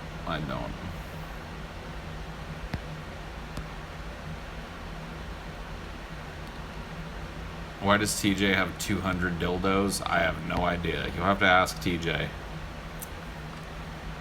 There's a YouTube video with adults teaching 8 to 10-year-olds masturbation. They even show them lube and dildos. I pulled that for tomorrow's show. I shit you not, dude. It's the weirdest fucking video. It's a bunch of parents sitting down with their kids talking about masturbation. It's like, what is this fucking weirdness? Like, everybody has to go through that talk. I mean, maybe a lot of us probably never got the talk. I don't think I ever No, I did, and it was weird. But man, I can't imagine that being on fucking tape. Egghead Alpha here. We send the dildo to the DP box, and you give it to Luis when he comes in studio. Oh. Okay. That works. I saw this one video of this guy admitting to his dad he was addicted to porn, and it was the most uncomfortable thing I've ever watched. But so funny. His dad thought he was gay. Oh. Yeah, dude, this whole... I don't know, man. Whatever. Everybody's got to have that weird, uncomfortable talk with their kid, but... why film it? Like, just for the kids' sake, don't fucking film it, you know? Like, just so that fucking shit that they never want to remember ever isn't burned into their memories by having it played back to them over and over every day at school.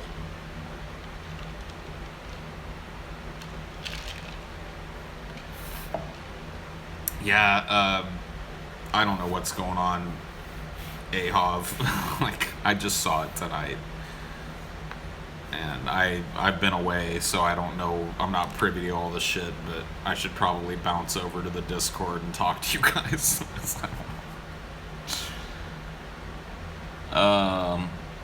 My dad learned I was gay when I sucked his cock in a Belk bathroom stall.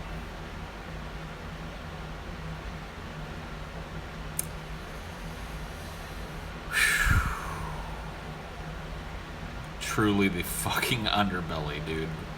Truly the fucking underbelly. The only, like, I'd like to think that I have, like, the most cancerous chat ever, but not at all, dude. Like, I watch some streamers sometimes, like, if you've ever watched, like, Criparian, dude, that chat is, like, I mean, it's distilled intravenous cancer. It's like taking cancer and injecting it directly into your heart.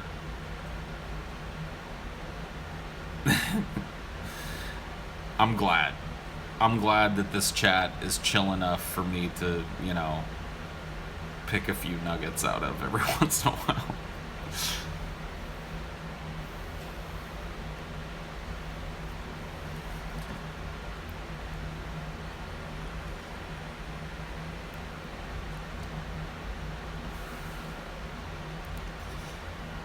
Anybody want to buy a zebra? Who the fuck thinks it's a smart idea to go into someone else's chat and promote their obscure channel? A lot of people.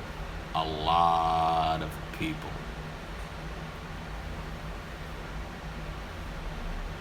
It happens all the time. I stopped even, like, banning people for it. I was just like, whatever, man. Like, if that's what you're resorted to, it's like, oh, look, here's a stream with 200 concurrent viewers. I'm gonna go see if I can get one of them to subscribe to me.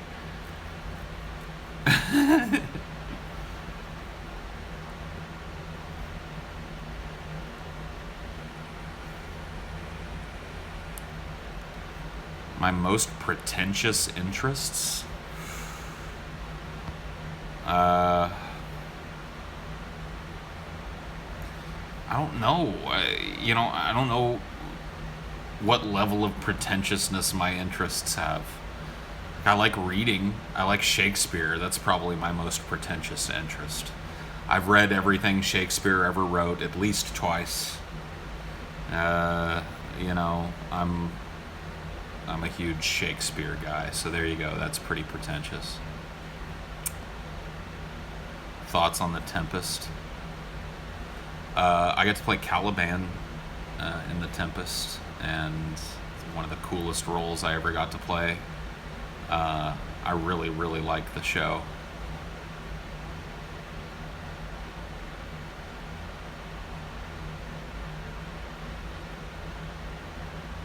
It vies for my top Shakespeare role of all time. The only role that I enjoyed maybe slightly more than Caliban was Sir Toby Belch in Twelfth Night. I feel like that role was kind of written for me. Like that, I played it when I was younger, and I immediately felt connected with that dude, and I still do. I think Toby Belch, and maybe to a lesser degree Falstaff, are really my home base in Shakespeare.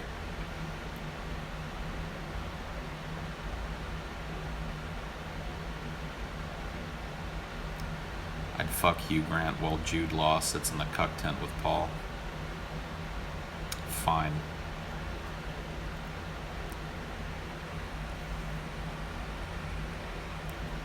Move on or be gone. I'm at my parents' house and I've seen about 15 maggots. Please make me feel better about it before I hang myself. Oh God. You've seen 15 maggots at your parents' house? Like, are they okay? Are they hoarders or what? Is there like half-eaten cans of fucking raviolis and shit laying everywhere? Slipknot fans? Are those kind of maggots? Is it a bunch of greasy, like, teenagers with zits and long, dank hair and weird masks? Or is it like the actual little fly thing?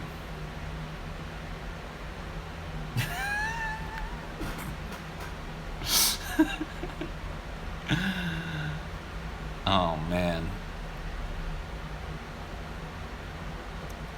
Something is dead in your walls, and you need to get out. That always reminds me of, like, when somebody insinuates that, it always reminds me of that movie, The Gate, from the 80s. It's got Stephen Dorff in it. And,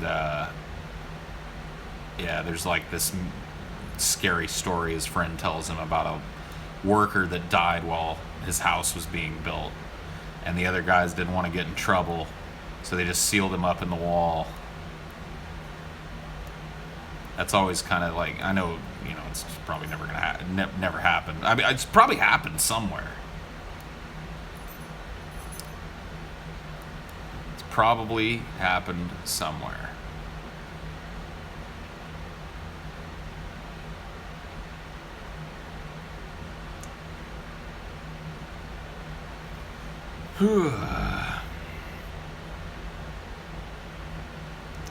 Open a dumpster behind any local carniceria, maggots from hell. Yeah, dude.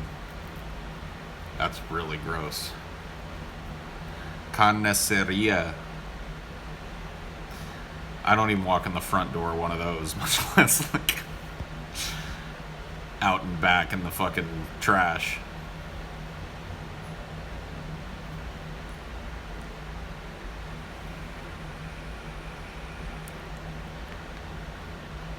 If I could only listen to any genre, any one genre of music, I would probably have to pick jazz.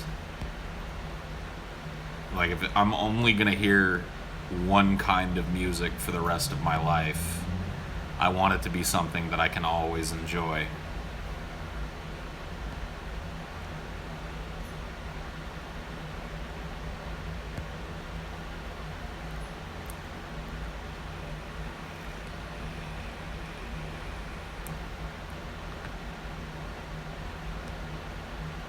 Beyond Fear Velma cosplay was OP. Yeah, dude. Corpse Midget is behind you. No! Basically, a randomness.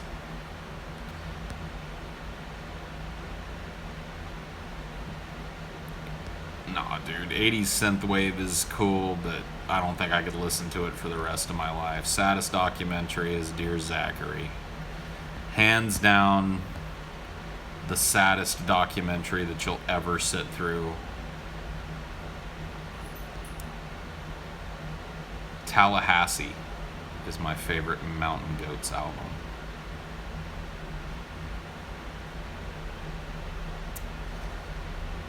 Would killing Corpse Midget be a major crime?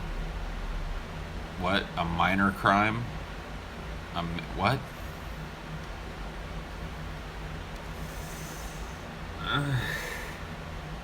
What?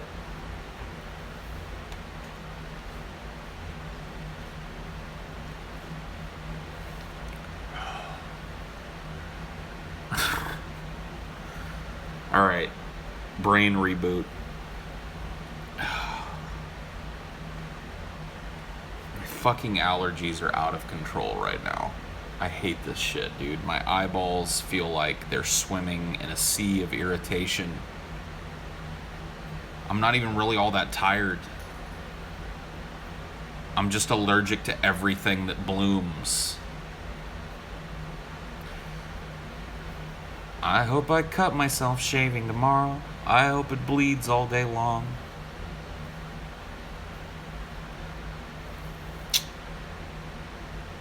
Yeah, that song "No Children."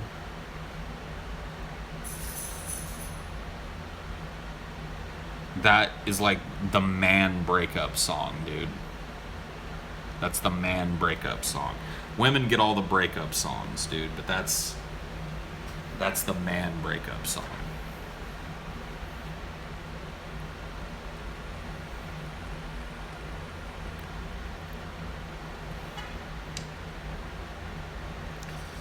I hope the fences we mended fall down beneath their own weight. I hope we hold on to the last second.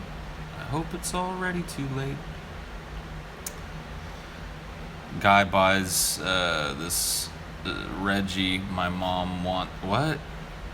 Man, Del Taco James, why are you rambling like a fucking... Why are you rambling like a hood rat, man? When are you gonna make something of yourself, Del Taco James? Huh? When are you gonna stop hanging out in parking lots, slinging weed on the side, and playing on your phone all goddamn day? When are you gonna go and make something out of yourself, man? Del Taco James. You know, the teachers used to say that you had a lot of potential, Del Taco James. I remember, before you became Del Taco James, you were James Atherton. Okay? Yeah, I know you. We came up together. You were a schoolboy. Okay? All the teachers loved you, blah, blah, blah, blah, blah, blah, blah. And then now look at you. You're Del Taco James. Chilling in the parking lot.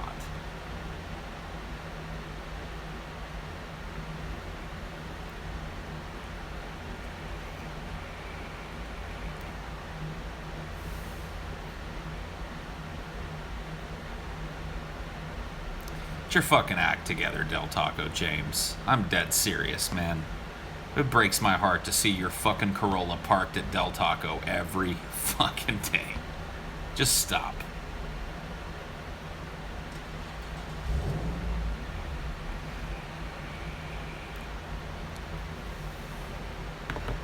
Waste of potential. Such a smart guy. Your ACT scores were exemplary, but thank you. No, dude, I know they were. Like I said, the teachers loved you. You remember? Fuck.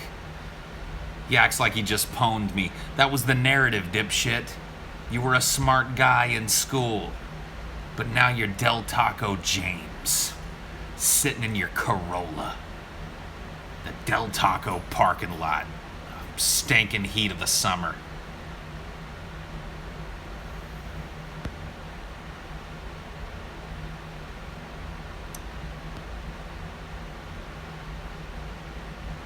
Yeah, dude, we all... This needed to happen, dude. We needed to have this...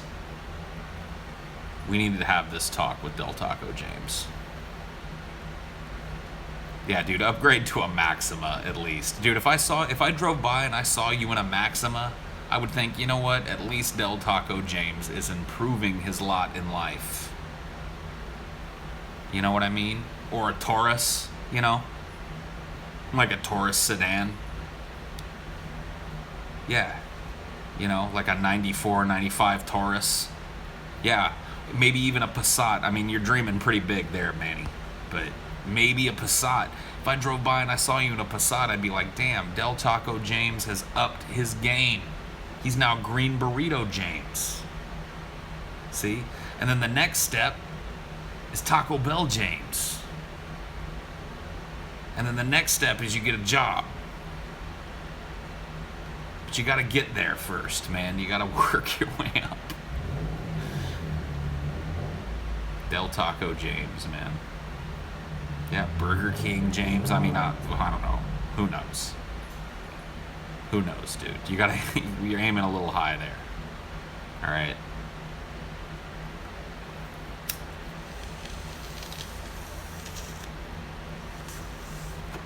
Am I wrong about Burger King when I say that? I'd say like 90% of the times that I've run into a raving lunatic while trying to get some fast food, it's been at Burger King. Is there something about Burger King? Or was it just, you know, in my region? I don't really go to Burger King because of that. Because I shit you not, dude. I've seen more meltdowns in a fucking Burger King than any other fucking fast food joint that I've ever gone to. So it's gotta be true then. I don't know what it is, dude. Yeah, dude, if there's a ranting, raving homeless person in town, they will find their way into a Burger King a minute before you get there and start screaming and yelling and throwing things and fucking peeing on the floor. Or, you know, some fucking soccer mom will have her existential crisis in the fucking line ahead of you in the drive-thru, and she'll be screaming into the fucking box or some shit about some shit nobody cares about. I've seen it so many times. Yeah, it really is, dude. There's something about Burger King. It's just, I stopped going. And not because I don't like the flame-broiled goodness of that Burger King. Because I'm telling you, there are times where I get a powerful, manly hunger for that Whopper. And those fries. Burger King's fries, especially if you get them fresh out the fryer, they're pretty dope. There are times where I get a powerful hunger for that Whopper. But I always pass. I always pass on the Whopper. Because so many times I've been burned thinking I can just swing into Burger King real quick and get a Whopper. It never works out that way.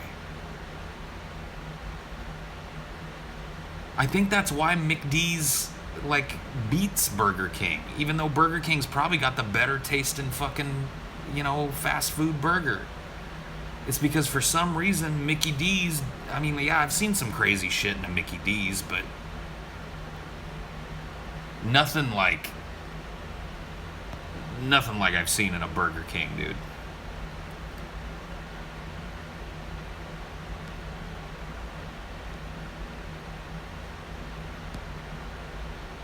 A well-run Jack in the Box. Well, yeah, dude, that's what I'm talking about. I've said that before, dude. The top end of fast food is a Jack in the Box that has somebody that owns the franchise that actually cares. Like, they put out a decent product. If you can get one of those, a shitty Jack in the Box is damn near the bottom of the barrel, though. And I figured that out when I moved to San Antonio. I got to San Antonio after having a Jack in the Box that's dope as fuck in Madera for my whole life, thinking, man, dude, nothing sounds better than some Jack in the Box right now. That fucking Windcrest Jack in the Box, that was the worst fucking fast food joint. That place, I swear to God, I think it was a meth front for the truck stop that it was adjacent to. I really think that the people in there were flabbergasted when I came through and ordered shit. Every time I went through. Like, oh my God, is this guy actually ordering? Hello, sir. Yeah, can I get a Coke and, a hamburger? Shit, man. We can do the burger real quick, but the fucking soda machines in this place don't work. We don't have soda. What? You don't have soda?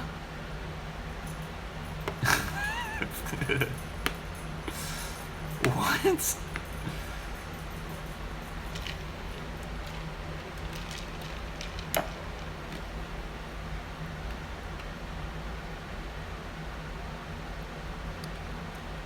Yeah, they probably did. Yeah, they were probably like, yeah, there's this one fat guy that keeps coming through here, and it's like every time he comes, we shit all over his food. I hawked a big fat Luke. I'm trying to get him to go away because, we're trying to sell meth to truckers here.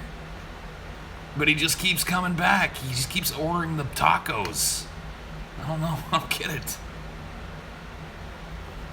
Yeah, I think he's the fuzz, man. I think he's on to us.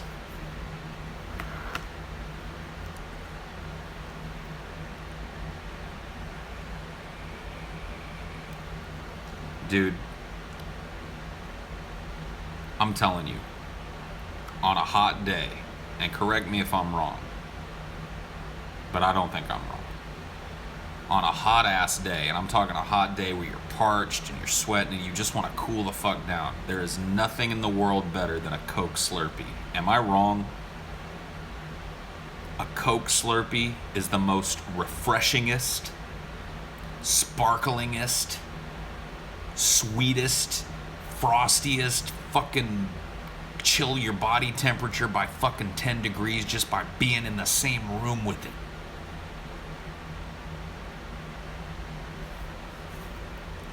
There is nothing better on a hot day, dude. than a Coke Slurpee. It's the shit. Let's see. You read about the quantum teleportation. They invented a pattern buffer from Star Trek. Just need to find a way to break down a body and a way to reassemble them from base mats on the other end. I don't know if that's true. I don't know if we've gotten to the...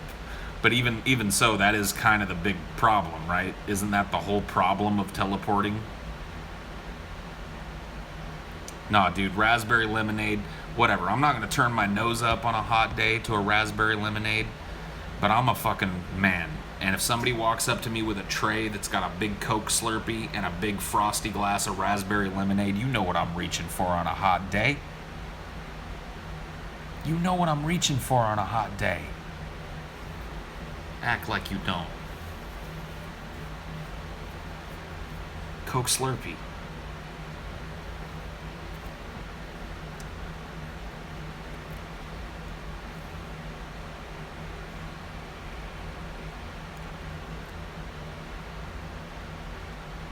Dude, yeah, kidney cancer happens, you know, but Coke is a beautiful thing. And in Slurpee form, it has attained its perfect state. There's nothing better than cracking open a can of Coke and finding out that it's chilled just a little too much and it started to get a little bit slushy towards the top or so. Oh. That is like fucking discovering gold nugget in the fucking stream, dude.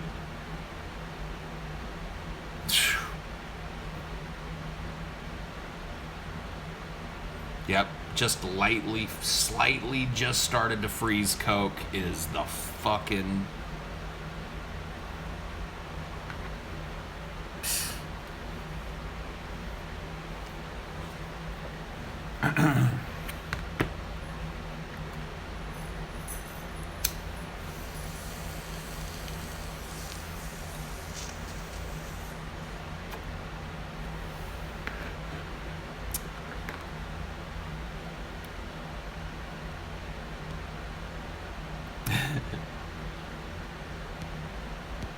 Fuck, dude. You know what else is great? Let's just keep going, dude. I like going to the fair, right? The county fair. Wherever you're at, you go to the county fair and you find the corn dog booth that's got the Billy Club corn dog. The fucking corn dog that takes two hands to wield. The Zweihander corn dog. I'm not into the deep fried everything shit, because usually, like, the fair is during a time where it's pretty hot. I'm not trying to walk around with, like, I made a mistake once. I went to the county fair, right? And I was like, look, every year I get the goddamn corn dog. This year I want to try some of this weird shit, some of this deep fried shit. So I did. I got like the fucking Twinkie, and then I got a big thing. Like, I went to this place, they had the, oh man, it was so good. Deep fried fucking zucchini.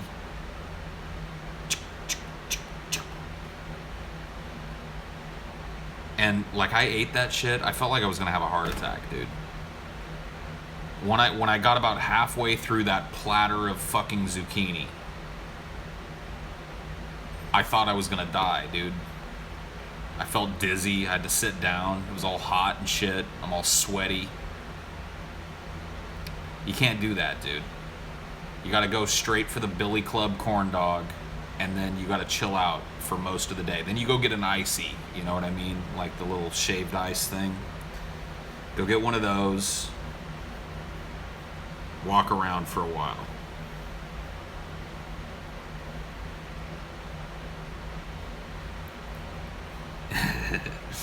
I like talking about food. Churros are pretty decent. I like churros off of a cart, man. If I see a cart selling churros, it's hard for me to pass by that motherfucker. Because it's almost never, like, you almost never get a no to, do I feel like eating a churro right now? Well, yeah. I mean,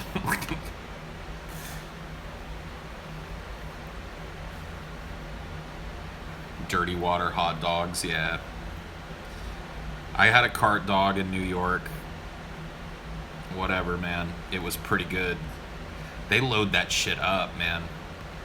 Like, they don't fuck around at the cart. When you order, like, onions, you get heaps of that shit.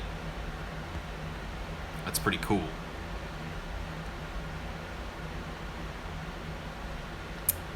Fried squid? Yeah, dude, I'll eat a fried squid. Let's smoke a bong? It's a good idea. Let's do that. Let's smoke a bong. It's been a while. I'm gonna have to grind some goodies up. But we'll smoke a bong.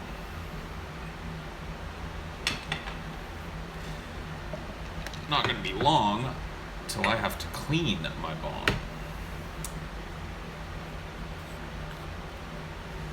It's time for a bong rip.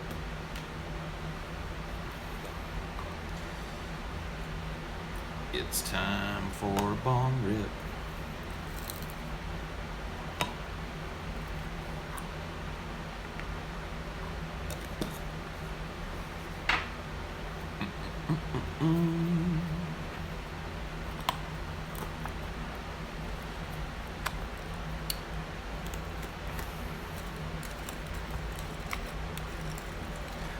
Did you hear about the shortage of weed in Nevada after recreational weed became available? You'd think they would have planned for that. That kind of sucks. Everybody's like, it's legal, but everybody's dry because so many people started smoking it. Well, hopefully they get it sussed out, because I've always been way too afraid to do anything with weed in Vegas. Every time I've ever been to Vegas has been, well, I wouldn't say sober, but not on weed. They've got that big sign when you're coming in on Vegas on the 5.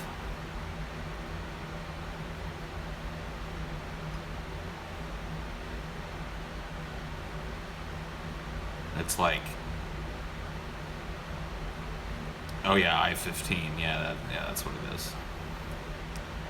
It's all like, weed, get caught with weed equals 5 years. Just don't bring it, or whatever the fuck. And you're like, oh shit. What?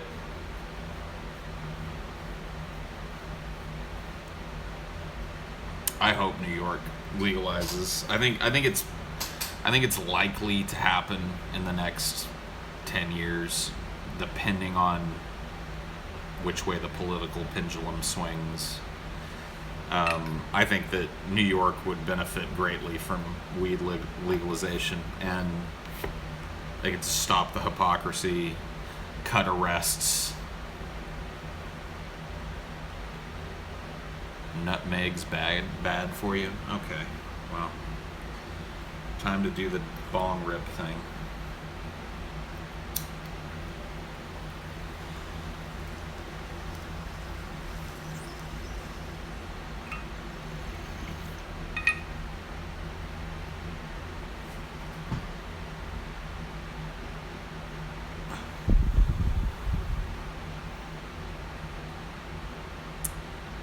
Oh, TJ's brother.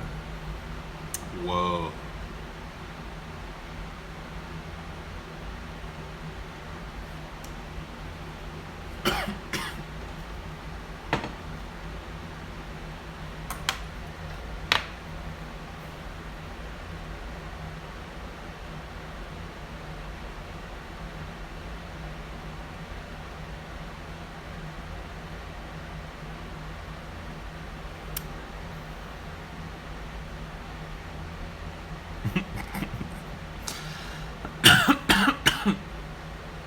Oh. Okay. Yeah, thank you. Paul's fucked now. Buddy, you haven't been watching long, have you? I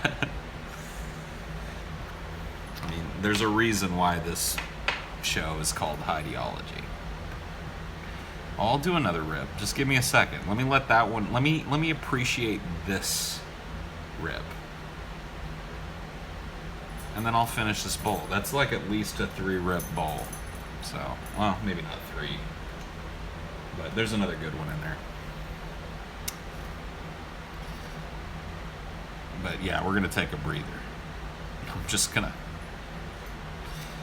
All right, fucking Umbrella Corp, dude. All right, fine. Only because it's Umbrella Corp security doing it. And I don't want to fuck with Umbrella. Because I've seen what they do. What breed is my dog?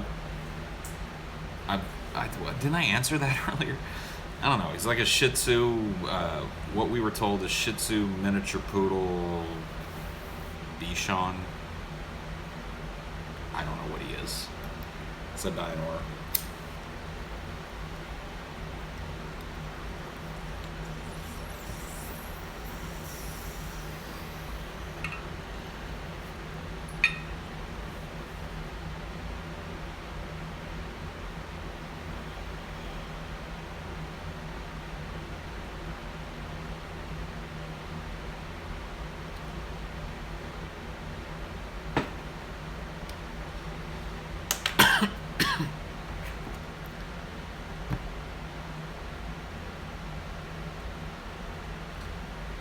I think I just touched the face of God.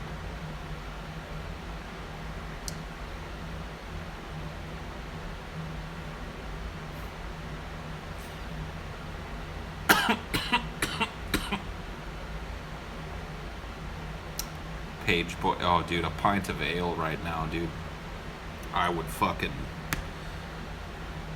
destroy a pint of ale. Just a nice, fat, frothy pint. That's why we need to invent, like, teleportation and shit. Can you imagine, like, if we're able to do it, which I don't know, whatever, we'll figure it out. Can you imagine how cool it would be to just be able to be somewhere else? To go like, fuck, man, it's 2 a.m. or whatever, I'm tired, I'm not tired, I'm bored, and man, I'd really like to have just a big fucking frothy pint of German beer, man. And you could just go, oh, fuck it. You go step into your teleporter and go, psst, and you're in Germany at a fucking all-night beer hall. You sit down and you're like, Guten Tag, and give me a fucking pint. And you're like, blub, blub, blub, blub, and then you go get back in the fucking teleporter and come back home, smoke another bowl, and you're like, fuck, man, I'm feeling pretty weary from the day. One of those fucking Japanese shiatsu fucking Nuru massages, dude, where she lubes up her whole body and uses her whole body to massage you. One of those traditional Japanese Nuru massages, man. That shit sounds like it would hit the spot right now. Fuck it. Let's just... You're in the Nuru massage parlor. Hello, sir. You pick your girl, you go get a Nuru massage. Then you come back, you smoke another bowl, and you feed Dynor. And then you go, fuck, man. Well, Dynor, what do you want to do? And he's like, I want to go to the park. And you're like, oh, man, all right, cool. So, and when you're both in the fucking park, you play fetch with Dynor.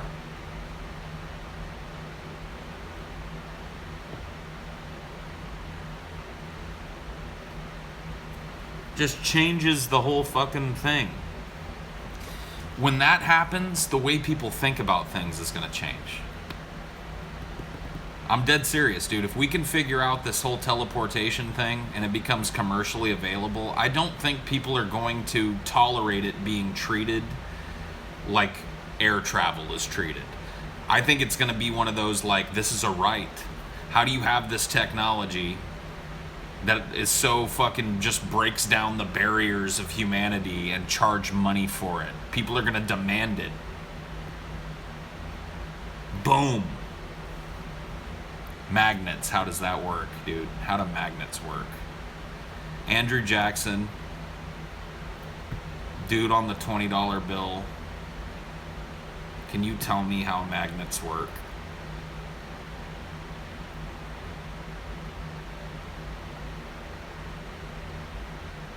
Can you tell me how magnets work, please?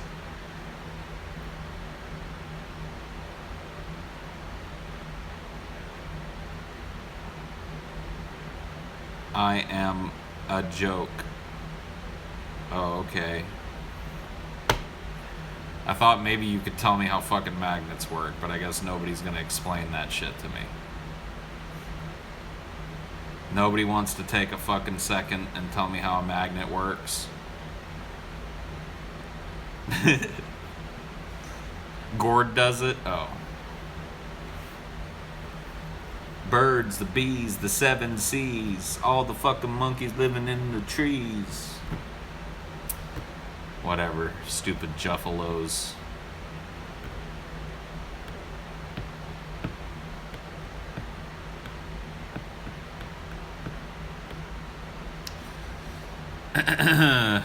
You're more likely to die driving to the teleportation station than during the teleportation process itself. Yeah.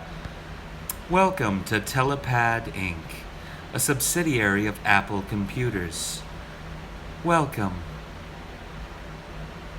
If this is your first teleportation, please head down the left path, where you will be introduced to the teleportation process. The safest travel process in human history. Rumors of transcription errors are greatly exaggerated and only happened in the early days of quantum teleportation technology. These things are virtually eliminated in the new. You know what I mean, dude? It's gonna happen. How cool would it be, even if it's a fucking corporate dystopia? Even if it's a Blade Runner, Japanese, corporate-owned dystopia? How cool would it be to step into, like, fucking Telecorp?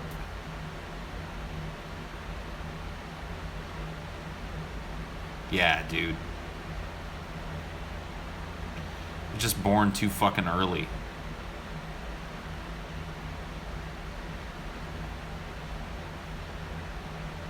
Born too fucking early, guys. All of us, because none of you fuckers in here are gonna see it either. Born too early, buddy. I wish I could be like born, maybe just born right now. Like the people that are coming out right now, maybe they might get a chance to see it at a time in their life when they can actually enjoy it.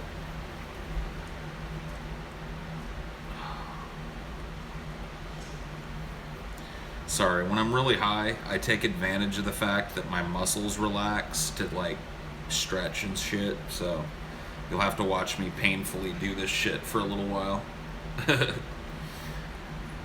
I don't typically get as high as I am right now, so when I do, I like to take advantage of like all that muscle relaxation and shit. Oh, fuck.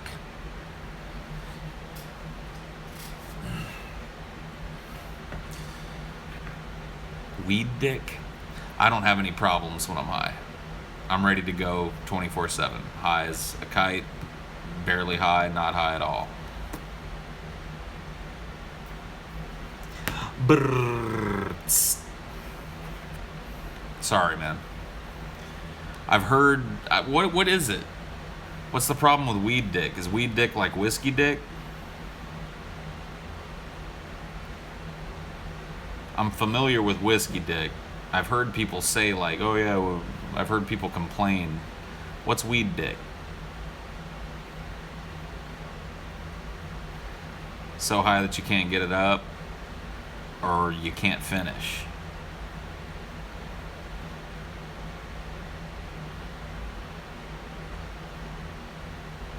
Because I've seen both now in the chat. So which one is it? Let's get a definitive. Well, fuck, man. Why am I asking you guys? It's like filtering it through fucking a fun house. Just let me hold on. Let's just.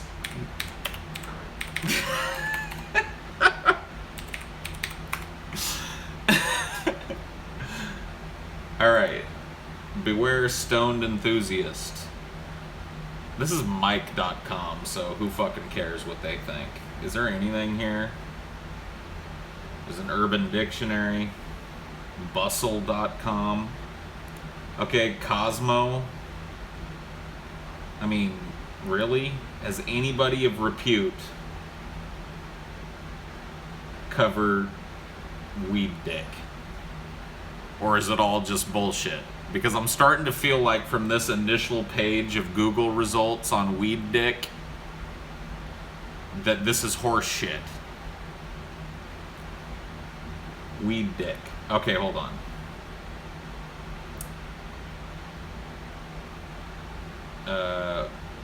New York Magazine's The Cut, following a Cosmopolitan article, which followed a Playboy article, cited weed dick as another way for men to sexually disappoint you, which first leads me to consider the fact that the internet is essentially millions of elaborate games of telephone occurring simultaneously. Fuck this writer. Shut up.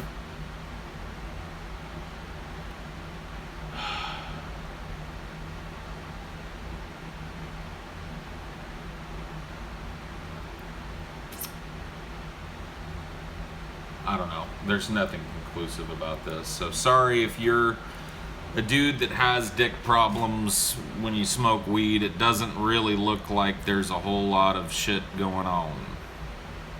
As far as, like, unless you consider Cosmopolitan or Mike.com or Urban Dictionary sources.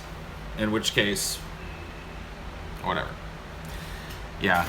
I mean, look, dude, I've had that type of problem before on psych drugs. Particularly, like, trying to remember which one. I had two different problems on different kinds of psych meds, and I wish I was better at cataloging my past and remembered all the names of all the shit and at which time. One of them gave me the inability to get my dick hard, which was fucking horrible. And the other one gave me anorgasmia, which was even worse. Which is kind of what some of you were talking about with weed dick. Which is like you got no problem with anything other than you can't come. So I had both of those. And I remember the one that gave me that was high dose Effexor XR. Yeah. That one was the one that gave me anorgasmia. You like that? Oh, dude. Trust me, you don't. I'm not talking about like it's just really hard for you to get there. I'm talking about like if your fucking biggest sexual fantasy played out in the most depraved scene of sexual theater ever presented before any fucking man in the history of all men, you would not be able to come. Okay? I'm just telling you. It's not good. It's not fun. It's not something that you want to go do so you can get chicks off because you come too early. Trust me, it's better coming too early.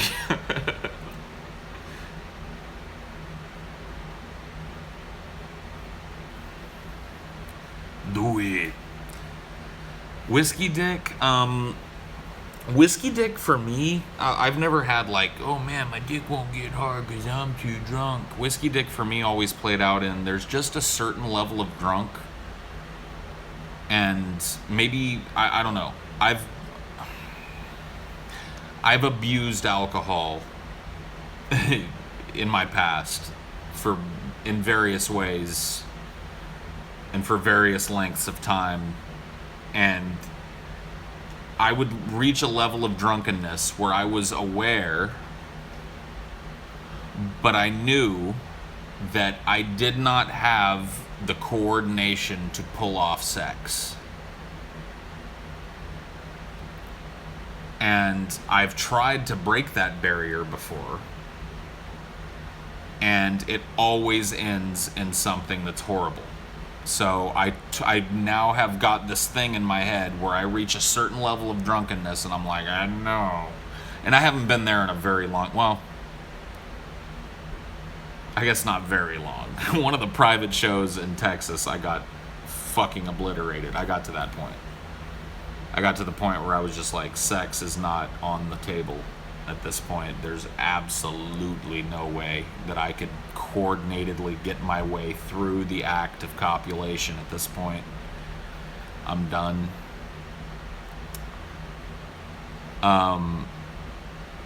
Yeah, and every time I've tried to breach that, it's ended badly. Not necessarily because my dick wouldn't get hard, but because I'm right. I don't have the coordination to get through. Manny.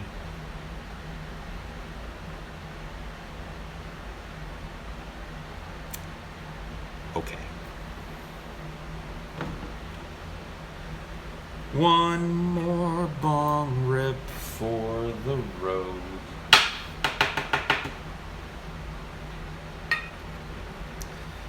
Oh, fuck. This is a pretty long stream, but a pretty cathartic one for me. So thank you guys for chilling with me, those that have hung through this insane rambling. It is, even the trolls, the ones that haven't gotten banned, the ones that I like Kekistani, or Kekistani militia guy, or whatever the fuck he is. I don't like Kekistanis, but something about that kid. Something about that kid, you know? He's got a little something to him, you know? Caught my eye, you know, with that trolling. It's a little low energy, but there's a little spark of something in that kid.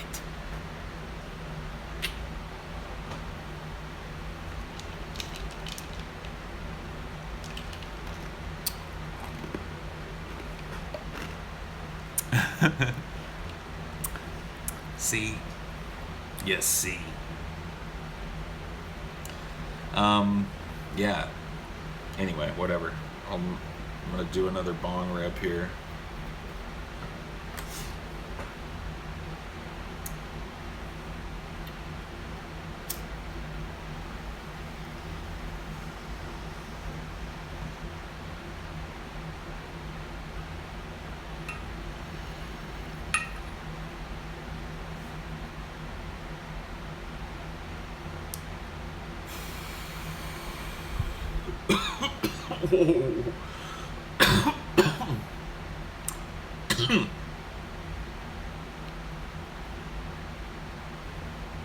Well,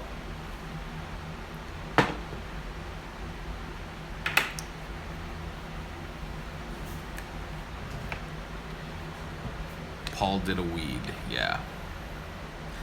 All right, I'm gonna focus you. Let's write a film. Let's write a movie right now. Who are our principal characters in the film? Let's do it. Let's do it. All right, here we go. Sorry for the no warning, but you guys get no fucking warning. I mean, your warning time is now, because I'm gonna pull something up so that I can take notes. We're gonna write a fucking film. We're gonna write a movie, but I'm not looking yet, so save your good shit for a second. Just give me a second. We're gonna do this, guys. We're gonna write a movie right now. I'm high enough to think that this is a brilliant idea, so let's do that. Let's do it. Okay. Let's do it. Okay. Who are our principal characters? Who's our focus character? That's beyond the principal. That's our principal focus. The focus of the film. Who's at the center of this film? Who? I'm gonna watch some shit go by, and then we're gonna pick one, and then we're gonna move on.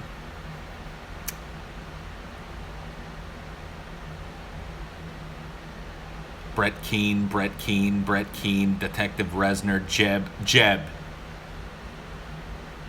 Jeb Bush.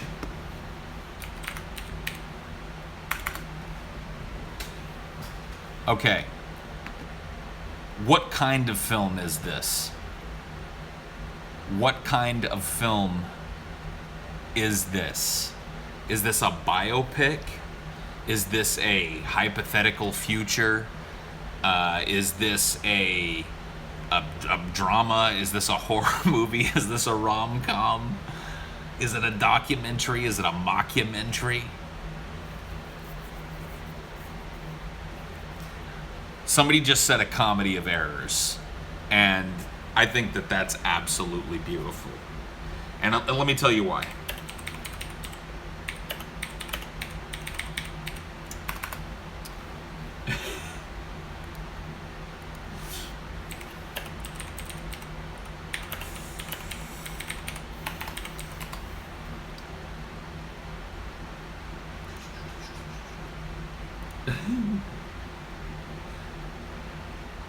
Okay. We are gonna make... Okay, so we're writing a movie. Yeah, please clap. I love it, dude. Dude, I'm writing it down. Please clap, dude. Okay. There's a point to all of this. We're not actually... I mean, maybe we will. I don't know. Please clap. Okay. It's a comedy of errors, guys. We are going to make a fucking scathing biopic on Jeb. Not scathing in a mean way, scathing in an honest way. Jeb is the saddest of the sad, man. Jeb is so sad. He's gotten me almost to tears with his sadness. Please clap.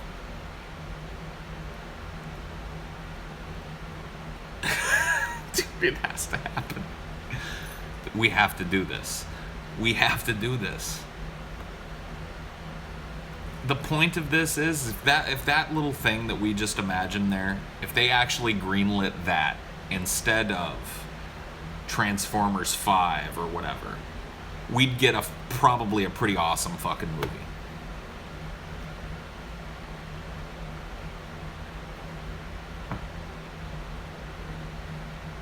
Dude, yeah, we can have like a British documentary eye that comes in on the film. Like maybe that's part of the movie we invent.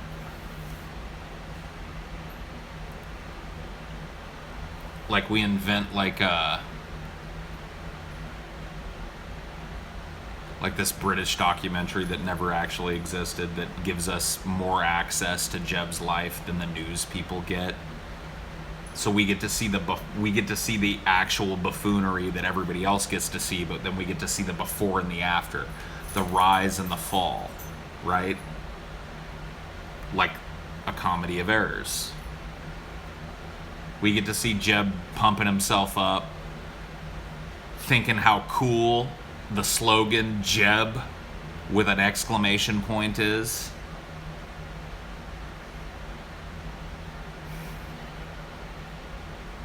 I mean, am I wrong? Yeah, he never had much of a rise, but that's the point. Inside his campaign, there was a rise.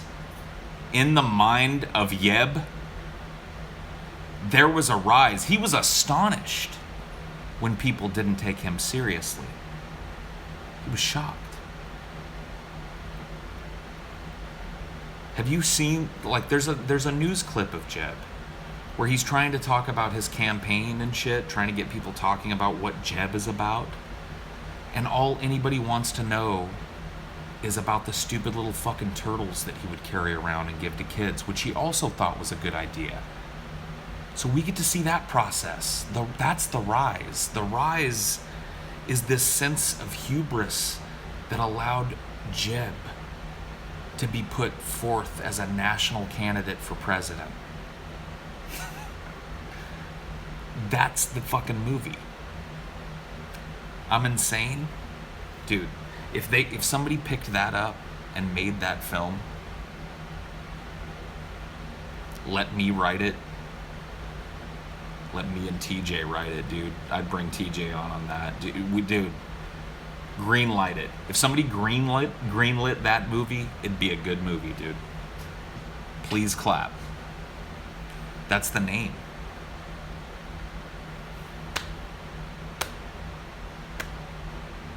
That's how the movie opens.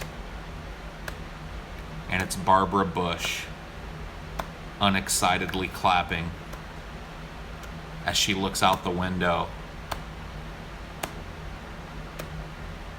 as Jeb does some stupid little dance as like a 10-year-old boy. It's horrible. And a younger Barbara Bush is looking out the window. And that's also how it ends. Yeah, dude. It ends right after the fucking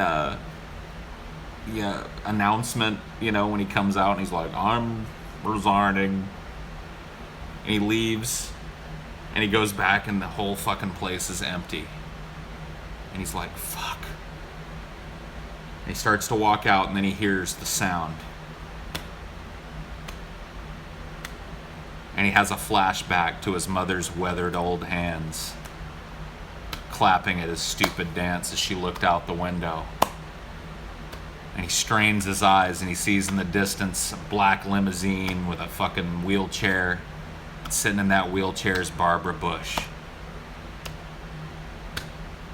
She's not looking at him though. She's looking at the driver, talking to him about something. And then Jeb's face, man, right at the end, and he's like, and then cut, boom, that's the end. See, that's, if they made that movie, dude, I'm telling you. Oh, super chat, shit, sorry, I'm just rambling on like a stoned fucking retard. Okay, hold on. How about Jar Jar Binks equals Sith Lord style movie where Jeb is actually a political mastermind? No, dude, no. You can't ennoble Jeb. You can't look at Jeb in any way other than like pseudo mockumentary style. That's how it has to be done, dude. We have to invent this like non-existent fucking British BBC thing that Jeb thought was a good idea to give access to one guy with a camera to follow him around. And that's how we get access. Please clap, dude. I'm telling you.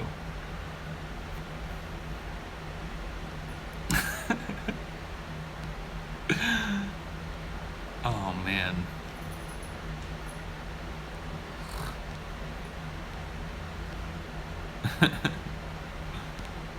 I love it, dude. Because I don't need to type it. Like, it's up here now. I've got the basic notes, but, you know, it's Jeb, dude.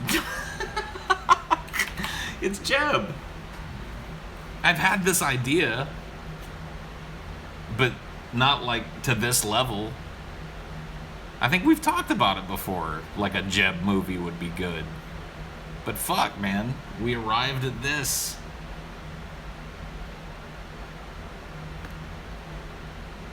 Yeah, I just spoke it into existence, dude. It's on YouTube now. I can just refer back to this. I'm a little too stoned to properly take notes. But I've got Jeb, Please Clap, and A Comedy of Errors. All three things that referenced me on thinking about how this movie is structured. I go back to this. I go, yep. Nope, too stoned. That won't work. Boom, boom, boom. Jeb. Please Clap.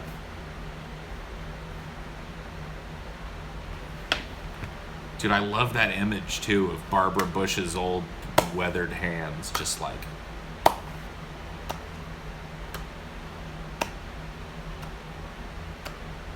Just, you know, like one of those nice, like, tracking shots. It just rolls out on our Barbara Bush actress. Looking out the window at George W. Bush, Jeb's younger and far more promising brother, playing soccer.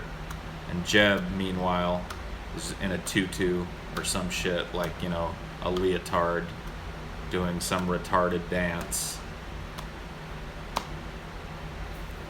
It's beautiful. Please clap. It's beautiful.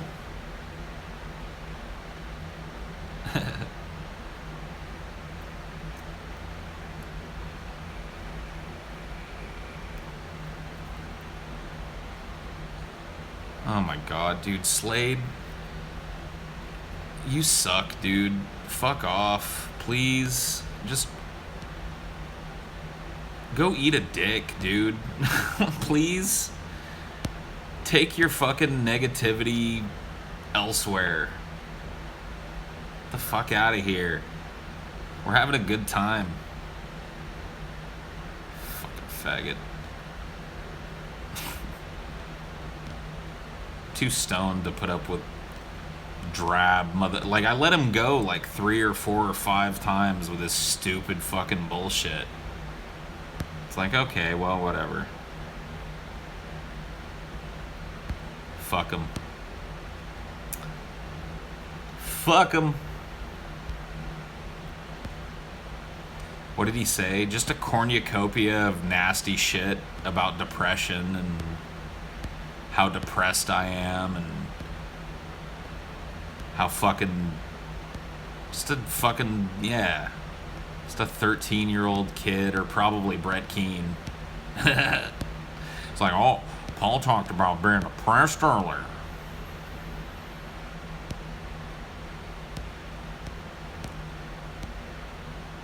I got triggered. Yeah, maybe a little bit. I mean, I'm... Whatever. See, that we talked about that earlier in the stream, too, I think. I'm pretty sure.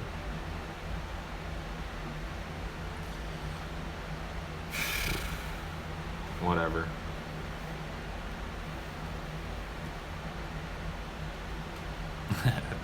We covered everything. I think everything's been nicely covered. Please clap. Everybody gets a little triggered sometimes. It's okay, dude. Don't worry about it. Look, I know that, like, don't worry about it. Everything's fine.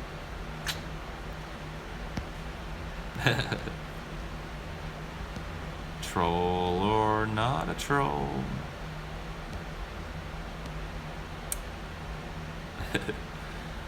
Please clap.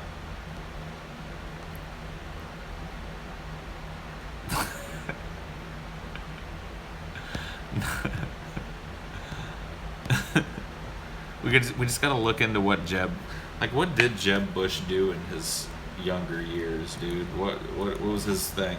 I think he was a football player, wasn't he? So maybe Jeb did have like a moment of glory. Early life. He grew up with 2 younger brothers, Neil and Marvin, 1 younger sister, Dorothy, and 1 older brother, George. Oh, I thought George was his younger brother. No, I had that backwards because I'm stoned. Okay, no, okay. So his older brother, George, who was the apple of his mother's eye. That fits the whole narrative. 7 years older. Perfect. So he's a middle child. Oh. It's perfect. He's the ultimate fucking middle child, dude. He's sandwiched between all these babies that his mom loves and Georgie, who is just the apple of mama's eye, can do no wrong, and it's Jeb. It's his fucking whole life. Oh my god, this is so good. Okay, hold up.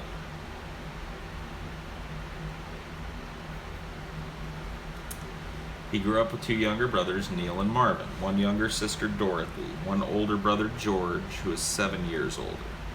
Jeb Bush initially attended Grady Elementary School in Houston, so he's a Texas boy. I knew that. Following in the footsteps of his father and his older brother, George.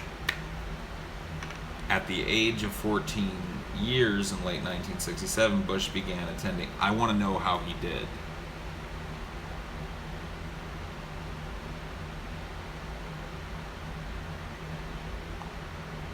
Dude, can we find out what grades Jeb got? Alright, hold on. I just want to know. Bush began attending high school in the Andover, Massachusetts boarding school, Phillips Academy, Andover. So his dad sent him to a boarding school. Bush accompanied the 9th grade in Houston, but was advised to repeat it at Andover and was nearly expelled due to poor grades.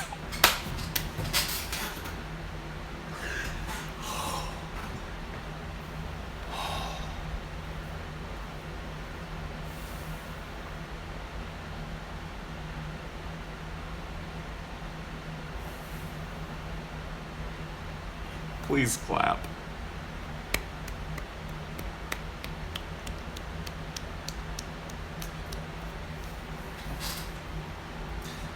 Hold on. I gotta... Just give me a second. Because I'm gonna read this whole fucking thing.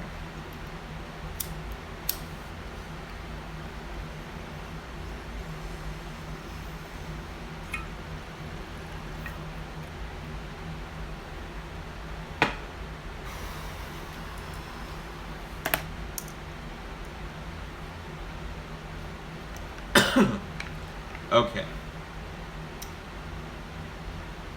Bush recreationally used marijuana and hashish and cigarettes during his high school years, although he made the honor roll by the end of his senior year. So you can see what happened. Is like Jeb descended into Jeb. He became what he wanted to be, which is a stoner and just a fucking burnout and just a normal meek dude that smokes J's and parties every once in a while and whatever. And then fucking George Sr. stepped in and fucking cracked the whip and was like, listen to me. I'm not gonna say this to you twice, Jeb. I don't give a fuck what you do with your life after high school. But no fucking Bushman is gonna flunk out of fucking high school. You know what I mean? Boom, boom, boom, boom. He gets it fucking laid down. Bushman. Okay, hold on. Let's see. At the age of 17, Bush taught English as a second language and assisted in the building of a school in Ibaia, a small village outside. What? He went to Mexico?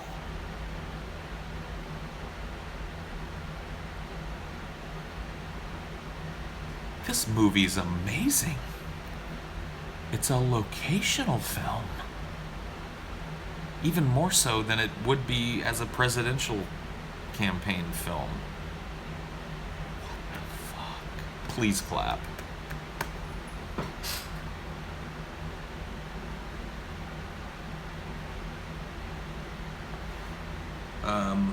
Bush, who had largely avoided criticizing or supporting the Vietnam War, registered for the draft after his graduation from high school in 1971.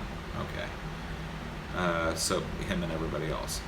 In the fourth and final draft lottery drawing on February 2nd, 1972, for men born in 1953 and to be inducted during 1973, Bush received a draft number of 26 on a calendar-based scale that went to 365, but no new draft orders were issued after 1972 because the U.S. changed to an all-volunteer military. Okay. So he just, like, barely scoots the Vietnam War.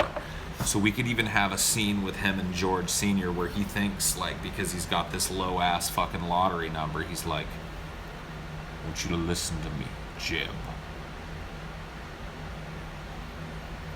17 Bushes going back to Thag Bush, you know, or whatever. We'll figure it out. Have served in the war. And this is your chance to do something that your brother wasn't able to do. Something that has weighed heavily on my mind, boy. Heavily on my mind. Whatever. And then, so Jeb, of course, like he does with his campaign, builds himself up. He's like, yeah, I'm gonna be a warrior. And then the fucking country goes all volunteer, and he's like, it's beautiful. It's beautiful.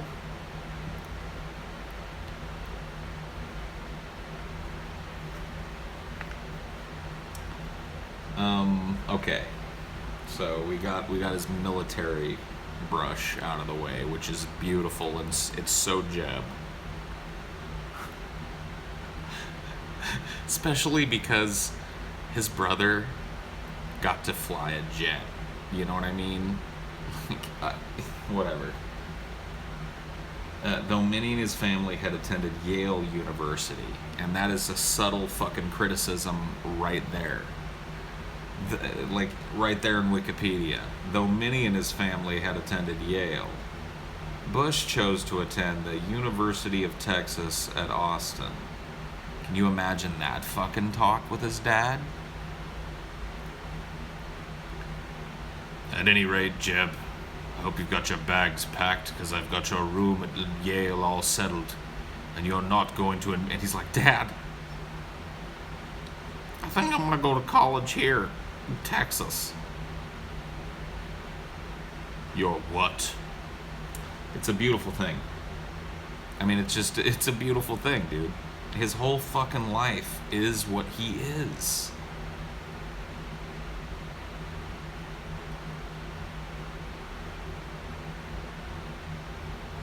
Fuck me, man.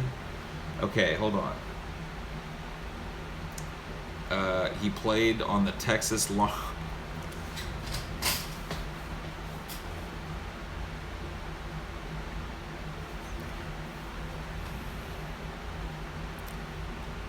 I don't know if I can get through this line.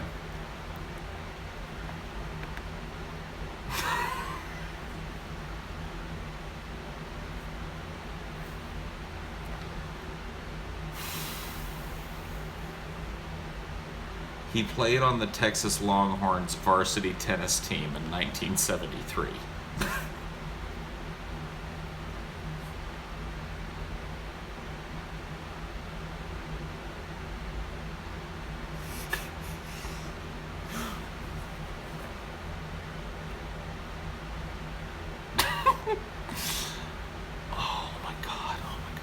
I don't care that George W. was a cheerleader. I don't give a shit about George W. Bush. He is going to... His existence in my film, and our film...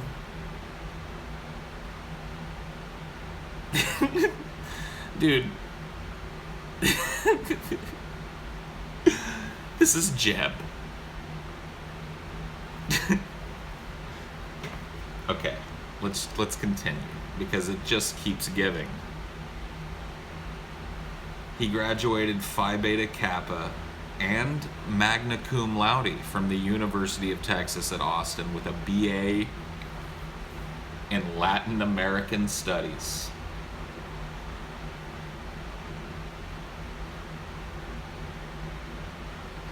I couldn't have chosen a better, more worthless degree for Jeb to bring home to his dad, magna cum laude from the University of fucking Austin.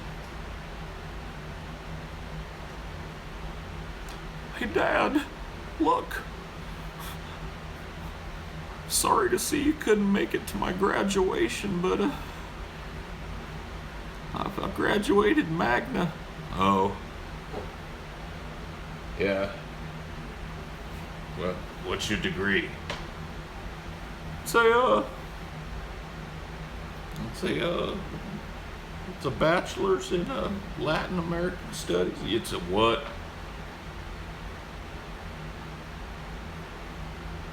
It's a bachelor's in Latin American Studies. Do me a favor, boy. Don't darken my doorstep again until you've got an actual degree.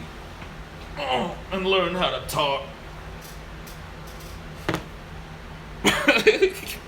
I love it, dude. This is beautiful. This is beautiful, dude. I'm just gonna keep reading.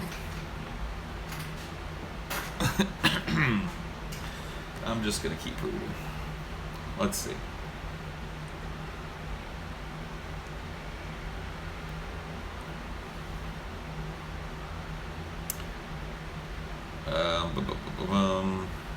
Okay.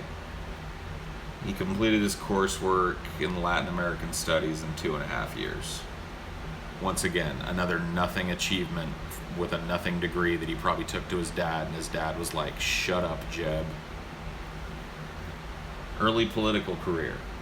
Bush volunteered for his father's campaigns in 1980 and 1988, so he just kind of followed his dad around as his dad became the president of the United States. During the 1980 campaign, Bush worked as an unpaid volunteer and expressed great admiration for his father. Oh my God.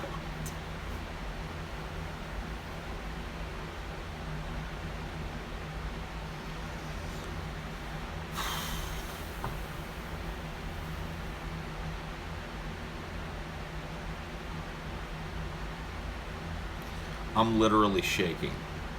I'm really stoned. But this thing writes itself. It's already been written. It's him. His life is what you think it is when you watch those, the Big Jeb Fails videos or whatever the fuck. He is that. His whole life has been that. This reads like a Greek fucking tragedy. He's the second son. You have any idea how foundational that is to storytelling? Please clap. He's the second son. He's the most interesting character of the bunch. He's the most neglected, the most put upon, the most expectation free, the most disregarded. He's immediately, centrally that. And his whole life is that. He watches George W. Bush, his older brother, after his father served a term. His older brother comes along and is, considered at least at one point to be one of the strong. Can you imagine being Jeb at the time when everybody was worshiping Bush in this country?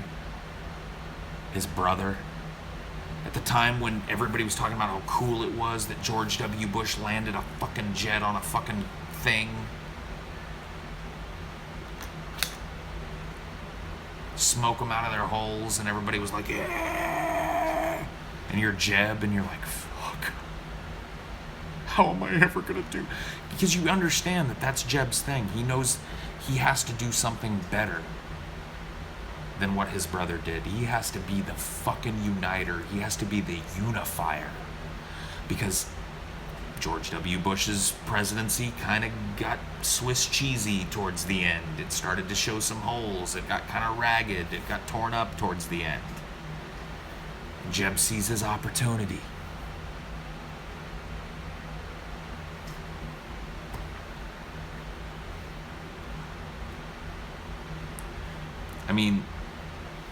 I'm gonna show you guys some shit.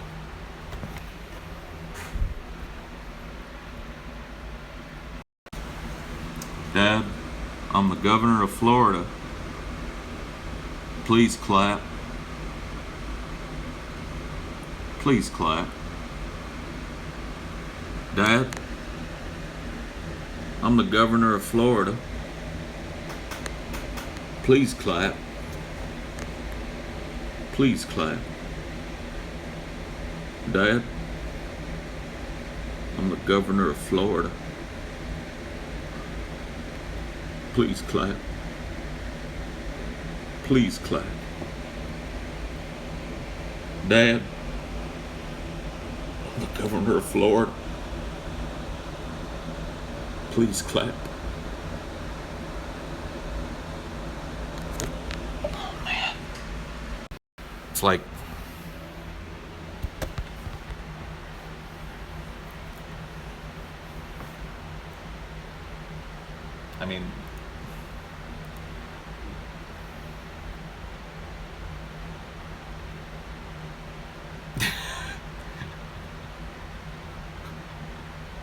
it really does, dude. It's all there. The principal fucking shit is there. It's just fucking there.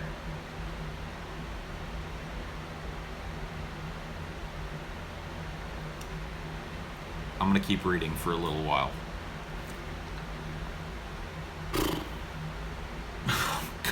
I gotta read that last part again because I gotta get myself centered again. I went off on a little tangent there because I saw that picture. Oh Jesus! We'll look at some pictures later, but it's just. Hold up.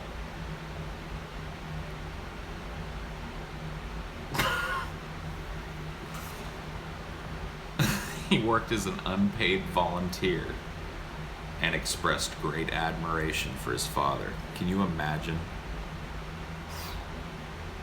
In the mid-'80s, Bush got his start in Florida politics as the chairman of the Dade County Republican Party. Probably a post his dad got him. Look, I got you a chairmanship down Florida way. Don't fuck it up, boy.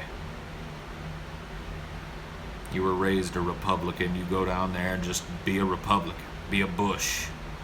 This could be a door for you into something. I don't know. Paul's on another planet at this point? No, man.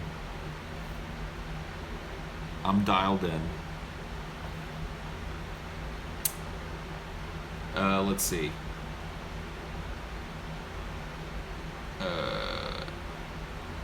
Let's see. Bush got to start. Okay, Dade County played an important role in the 1986 election of Bob Martinez to the governor's office. In return, Martinez appointed Bush as Florida's Secretary of Commerce. So he just a little, you help me, I'll help you deal there, whatever. He served that role in 1987 and 88 before resigning to work on his father's presidential campaign. Okay, so he just decided to join his dad's campaign. Bush frequently communicated with his father's staff from 1981 through 1992. The younger Bush recommended Dexter, whatever. So, he was part of his dad's campaign.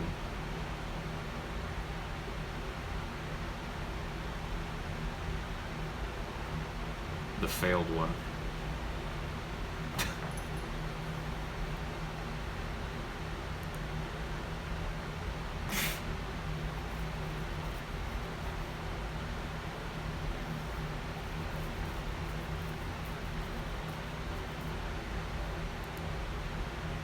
Oh my God, dude.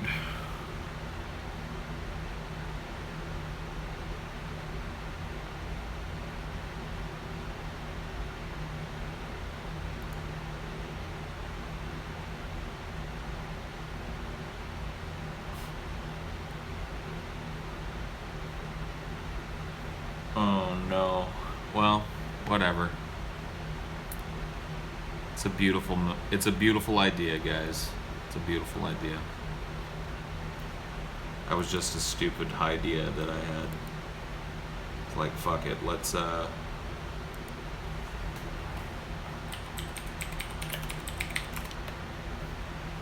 like, let's try this. It was fun.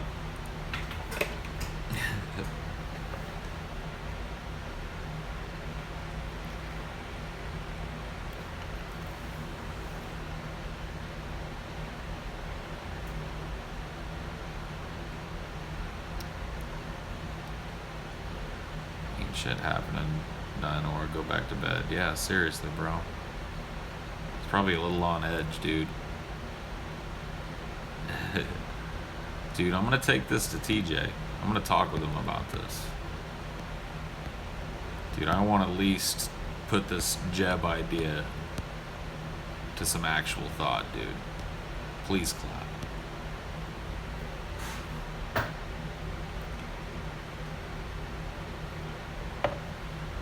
I love the idea, dude.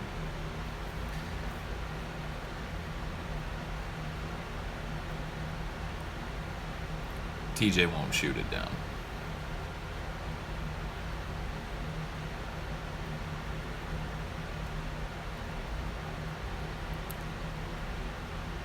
I'll give it to both TJ and Scotty. I run my ideas by both of those dudes for a reason.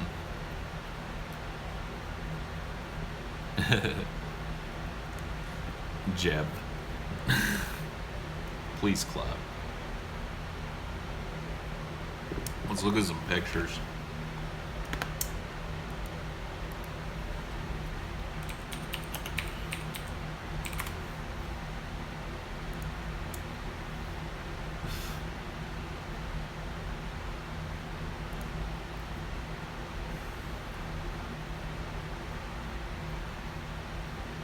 Oh my fucking god. This is perfect. I want you guys to play a game with me, okay? Let's play Find Jeb. Here we go.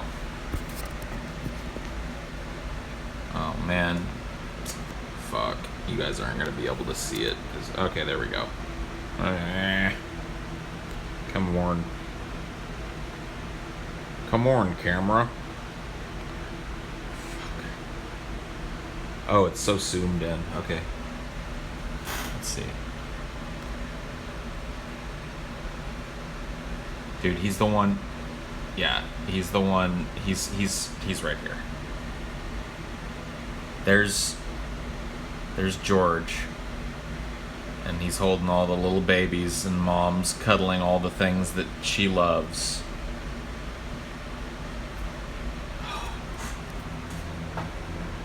You know what? Maybe it's a little different. Maybe it's a little less cynical. Maybe I'm painting George W. like H.W. Bush as a villain, and it's inappropriate. Looking at this picture tells me a lot. It's about more than height. Jeb is put in the awkward position, but his dad is right behind him. Right behind him. He's not off to the side of his mom with his dad amongst the group. He's got his dad right there. And then, reading his wiki article, he served in his dad's campaign. He quit his... So maybe I was painting a villain relationship, but here's what I think. The most telling thing about this is that Jeb is leaning his head towards his mom, and his mom is looking absolutely nowhere near Jeb. She's not even aware of Jeb's existence in this photo, and that's what he wants. His dad may have really tried. Maybe he saw the awkwardness in Jeb, and he was like, man, I don't want Jeb to grow up to be, I want to support the boy, I want to try and help him. And the mother was like, whatever. He's a slacker. He always was a slacker. Dude, Barbara just never wanted him, never loved him, never liked the awkwardness and unhandsomeness of him. I mean, if you look at the difference, he just got the short end of the fucking stick, man. He just... Poor Jeb. Wow, man. Once again, it just kind of writes itself.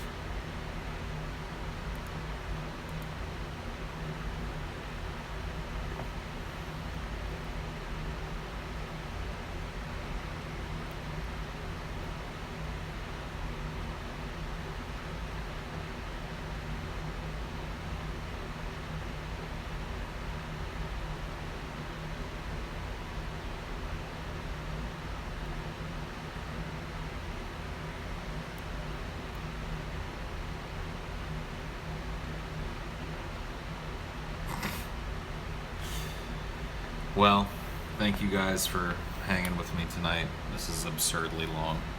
Have a good one. Peace.